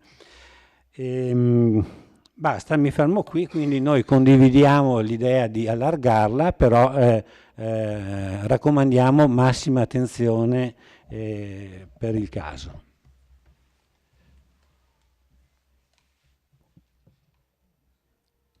Consigliere Darè, prego. Sì, che ci sia questa commissione per il Carnielli è dovuta anche perché ormai siamo in una fase di, così, visto che c'è una nuova proprietà dopo tutta la gestione del curatore fallimentare, se poi chi vuole far parte di questa commissione vuole partecipare anche come commissione a altri punti critici della città, ben vengano. Penso che la stessa può essere una cosa buona. Ripeto, l'inquinamento del cromo è un inquinamento importante, è stato fatto nei tempi in cui la sensibilità ambientale non c'era e i danni sono ancora là e purtroppo si esaurisce con il tempo, però possibilità di intervento non ci sono. Però credo che questa commissione abbia un compito importante se si inizia a costruire, quindi è giusto che ci sia un controllo, naturalmente usando quelli che sono gli strumenti, ovvero l'ARPA, per dare la sensibilità e cercare, se ci sono inquinamenti in superficie, intervenire. Insomma, sulla discarica di Forcal penso che è stata un'odissea lunga e difficile, stiamo andando alla conclusione, mi pare, adesso anche perché era una discarica sul terreno privato, quindi dalla istituzione, quindi complicata e contorta. È chiaro che il problema non è di chi è in maggioranza o di chi è in opposizione, il problema di inquinamento è il problema di tutti, cerchiamo insieme di risolverlo. Ringrazio fin d'ora chi si prende in carico questo onore ed onere, più onere che onore, e con il supporto che possiamo dare come amministrazione comunale, ma anche come singoli consiglieri. Consigliere De Nardi. Sì, grazie. Io volevo fare solo 2 precisazioni rispetto a quello che ho sentito qualche minuto fa, in questi ultimi minuti, e poi il ragionamento che volevo fare quando ho richiesto l'intervento. La curatela fallimentare non è un privato, per cui dire che è passato da un privato a un altro privato giuridicamente non è corretto, perché ricordo che il curatore fallimentare risponde al tribunale e agisce nei limiti e nei vincoli che gli consente non solo le norme ma anche le decisioni del giudice fallimentare. E è comunque un ufficio pubblico quello che svolge il curatore fallimentare, che non coincide con il fallito e quindi non è un soggetto privato. Per quanto riguarda la questione dell'esposto, per quanto sì, consigliere, scusi se ha detto che è passata da un privato a un altro privato. Sì, ecco. Ma in mezzo c'era un curatore fallimentare.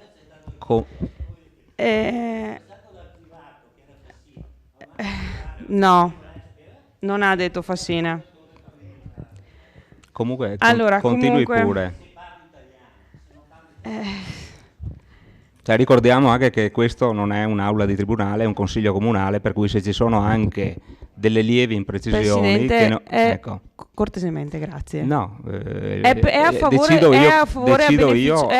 a beneficio del pubblico che ha il diritto... Scusi un attimo, allora qua i tempi li decido io, se permette. Adesso ho fatto una precisazione, che non siamo in un'aula di tribunale, prego, continui pure.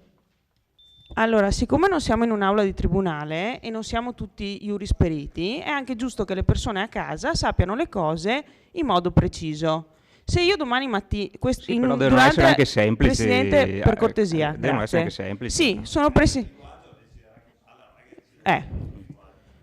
Allora, se io le dico che il soffitto sta per cadere, io non sono un ingegnere. Probabilmente un ingegnere mi dice, no, guarda, crepe non ce ne sono, il soffitto sta in piedi. Allora le persone che sono a casa capiscono che non è vero che ci sta crollando il tetto in testa e che sono io che non ho detto una cosa precisa. Continui pure.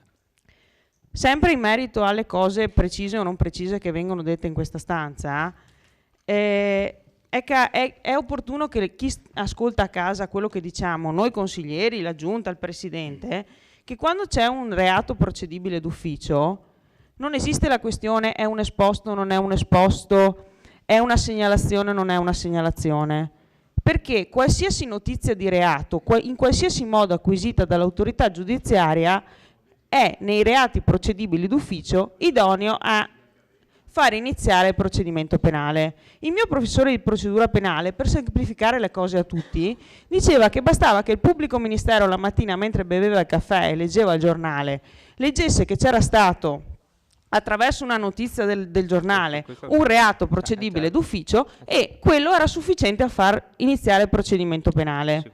Per cui la distinzione di esiste l'esposto o non esiste l'esposto nei reati procedibili d'ufficio non esiste. Quindi queste erano le due precisazioni a uso e consumo di chi ci ascolta e che capisce che forse le cose sono un pochino diverse. Per quanto riguarda questa commissione, mi associo a quello che è stato detto, ritengo anch'io che sia giustissimo che tutte le questioni di questo tipo possano essere indagate. L'unica cosa che vorrei appunto segnalare è che stiamo parlando comunque di una commissione consiliare. Non vorrei che in chi ci ascolta si ingenerasse l'idea che una commissione consiliare abbia chissà quali poteri. Io ne ho fatto parte nel 2015, poi sono diventata mamma e quindi mi è stato almeno sgravato di questo onere. Come diceva il consigliere D'Area, è più un onere che un onore. Però ricordiamoci appunto che non è una sezione di polizia giudiziaria, non è un tribunale, non ha chissà quali capacità, a seconda di chi la compone e della volontà e delle modalità di lavoro di chi la compone, come pure, insomma, vedo qui chi è stato con me in commissione pari opportunità, può fungere più o meno bene, più o meno da stimolo per sia l'amministrazione sia per il dibattito cittadino. Per cui chi andrà a farne parte, ha la mia piena solidarietà, perché non è sicuramente una cosa semplice e gioiosa, ma a seconda appunto di come vivrà questo impegno potrà incidere più o meno nelle scelte limitate che la Commissione potrà assumere. Consigliere Tonon, prego. Grazie, credo abbia in maniera molto chiara ed esauriente spiegato, visto che è competente in materia la collega Denardi, se c'è o meno differenza, visto che io non ho mai parlato di querela ma di esposto, e lei ha detto no, era una semplice segnalazione uguale a esposto, punto. Grazie. Consigliere De Bastiani. Sì, visto che è stato frainteso quello che ho detto, ripeto così a casa capiscono tutti quanti. Allora, io spiegavo che sostanzialmente la situazione della Carnielli non è cambiata perché è passata da privato a privato. Ho detto che c'era un privato all'inizio, non ho citato il nome del privato, c'è un privato adesso e ho specificato che in mezzo c'è stata una gestione del curatore fallimentare. Questo è quello che io ho detto e spero che a casa si abbia capito come ha funzionato tutto il meccanismo. Che dopo il curatore fallimentare non sia un privato, questo va bene, ma nessuno lo ha messo in dubbio.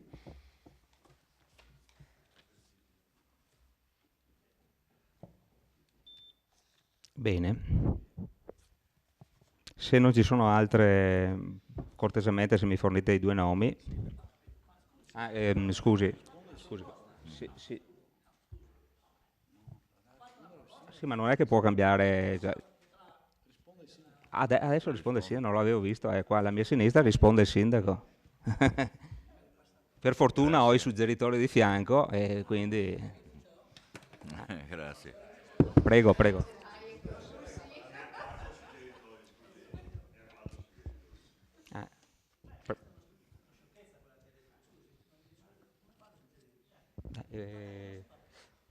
Prego, signor Sindaco, andiamo avanti. No, volevo chiarire il pensiero di questa amministrazione. Abbiamo valutato la cosa e abbiamo pensato che il problema della Carnielli è un problema che si è dilungato molto nel tempo, per molti decenni, e è stato percepito come un reale pericolo dalla popolazione. Il consigliere De Bastiani diceva le poche analisi fatte alle volte erano contraddittorie. È abbastanza normale, sta nel test, nella natura stessa del test, non è detto che un test debba risultare positivo o negativo, c'è anche il dubbio e poi sappiamo già in partenza che c'è il falso positivo e il falso negativo, quindi prima di trovare la vera verità, che mi piace tante volte ricordare come termine, la vera verità viene da una serie di misurazioni sufficientemente densa in modo tale da ricavare, tolte le punte, la vera verità possibile.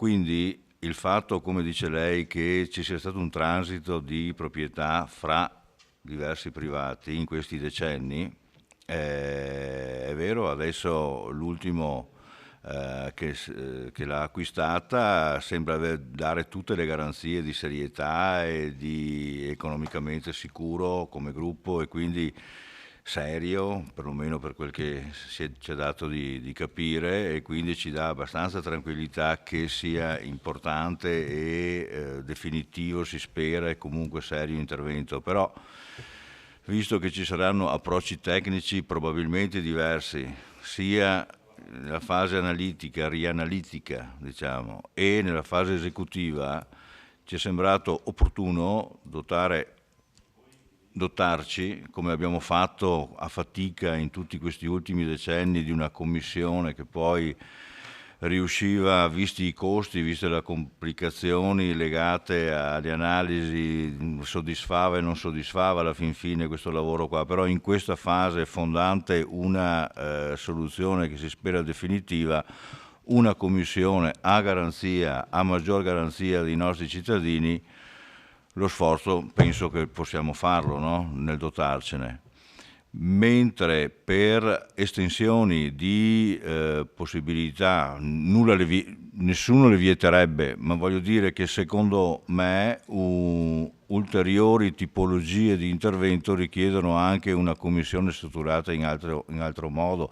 Fondamentalmente questa è una commissione, si può dire, politica, che cercherà di dare le garanzie massime ai nostri cittadini circa la qualità di quanto si farà, appunto perché secondo noi probabilmente ci saranno delle novità nell'approccio.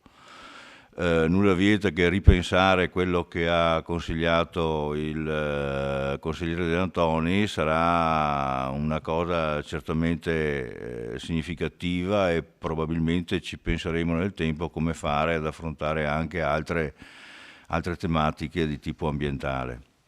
Ma in questa fase speriamo che fra non molto partano questi lavori, questi interventi, e quindi a noi sembra che prema avere questa forma di garanzia. Ecco.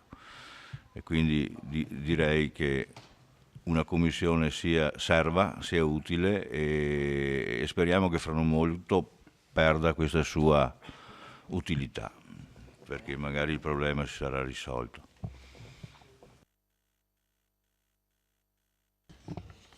Bene.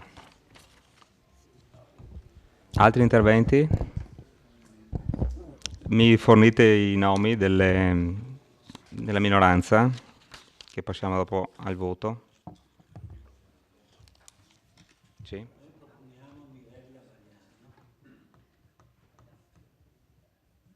Altro nome? Marco Dus. Allora, rilego i nomi dei componenti della commissione ex Carnielli: il sindaco,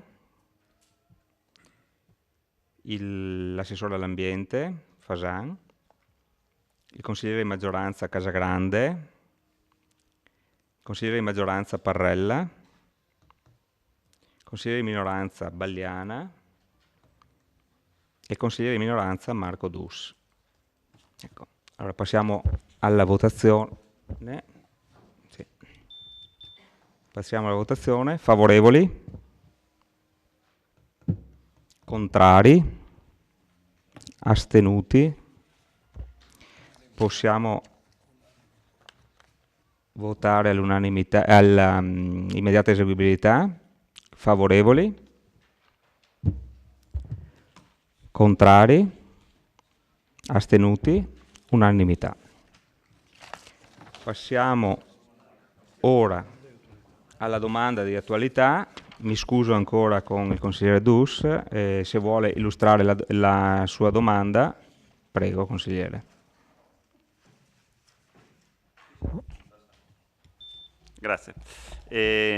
Sì, la riassumo brevemente. La domanda di attualità centrava la questione legata all'elettrificazione della linea Conegliano Vittorio Veneto Calalzo, e in particolare faceva riferimento degli articoli apparsi sulla stampa riguardanti i passaggi a livello in zona industriale, e poi ho visto che in questi giorni ne sono usciti degli altri riguardanti il famoso caso di Via Martel. E la domanda verteva fondamentalmente su una questione: se non ricordo male, uno degli accordi fatti con Trenitalia o RFI, scusate, prevedeva che oltre all'elettrificazione della linea ci fosse anche il riammodernamento della stazione ferroviaria. Ora mi chiedo, siccome c'è un grande parlare del passaggio di Via Martel, ho visto anche una proposta di Savno, così uscita come un coniglio dal cilindro, di cofinanziare, non si sa bene in quale parte e poi se sarà confermata o meno, la realizzazione di un sottopasso. Mi chiedo, sono degli interventi che vanno ad inficiare poi eventualmente la realizzazione e l'ammodernamento della ferrovia, sì, della stazione, oppure in ogni caso l'ammodernamento rimarrà nonostante l'apertura dei passaggi a livello? Questa era un po' la domanda, perché dal mio punto di vista credo che proprio anche a seguito di quello che si è detto prima, quindi delle questioni ambientali, la centralità anche del treno, e anche come città avere l'elettrificazione è sicuramente un vantaggio per avere una mobilità sostenibile, una mobilità morbida, anche finanziariamente sostenibile, e che permetta dei collegamenti veloci con dei treni diretti su Venezia. Credo che sia un'opportunità per tutti. Non vorrei che per accontentare, per farla molto franca, la zona industriale e Savno andiamo a perdere i finanziamenti, siccome purtroppo la coperta è sempre stretta. Tutto qui, grazie. Prego, Sindaco. Posso rispondere subito? Allora sì, una gran fortuna per la città e per tutti i comuni che si susseguono lungo la nostra linea poter avere treni a trazione elettrica. Speriamo che facciano presto, che tutto si concluda nel migliore dei modi.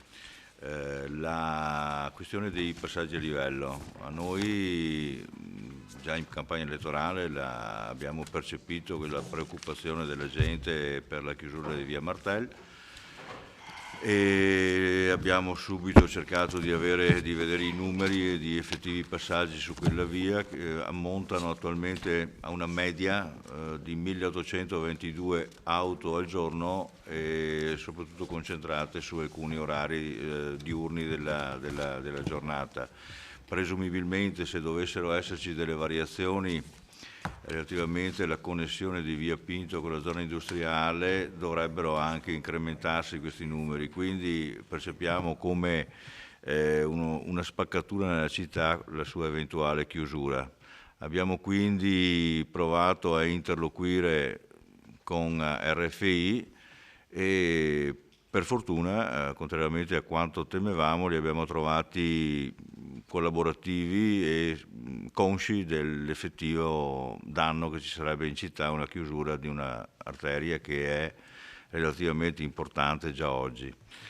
Per cui assieme a RFI e anche con contatti con Conegliano, perché c'è una certa contiguità territoriale e funzionale nei passaggi est a ovest della linea ferroviaria, abbiamo pensato a alcune possibili soluzioni.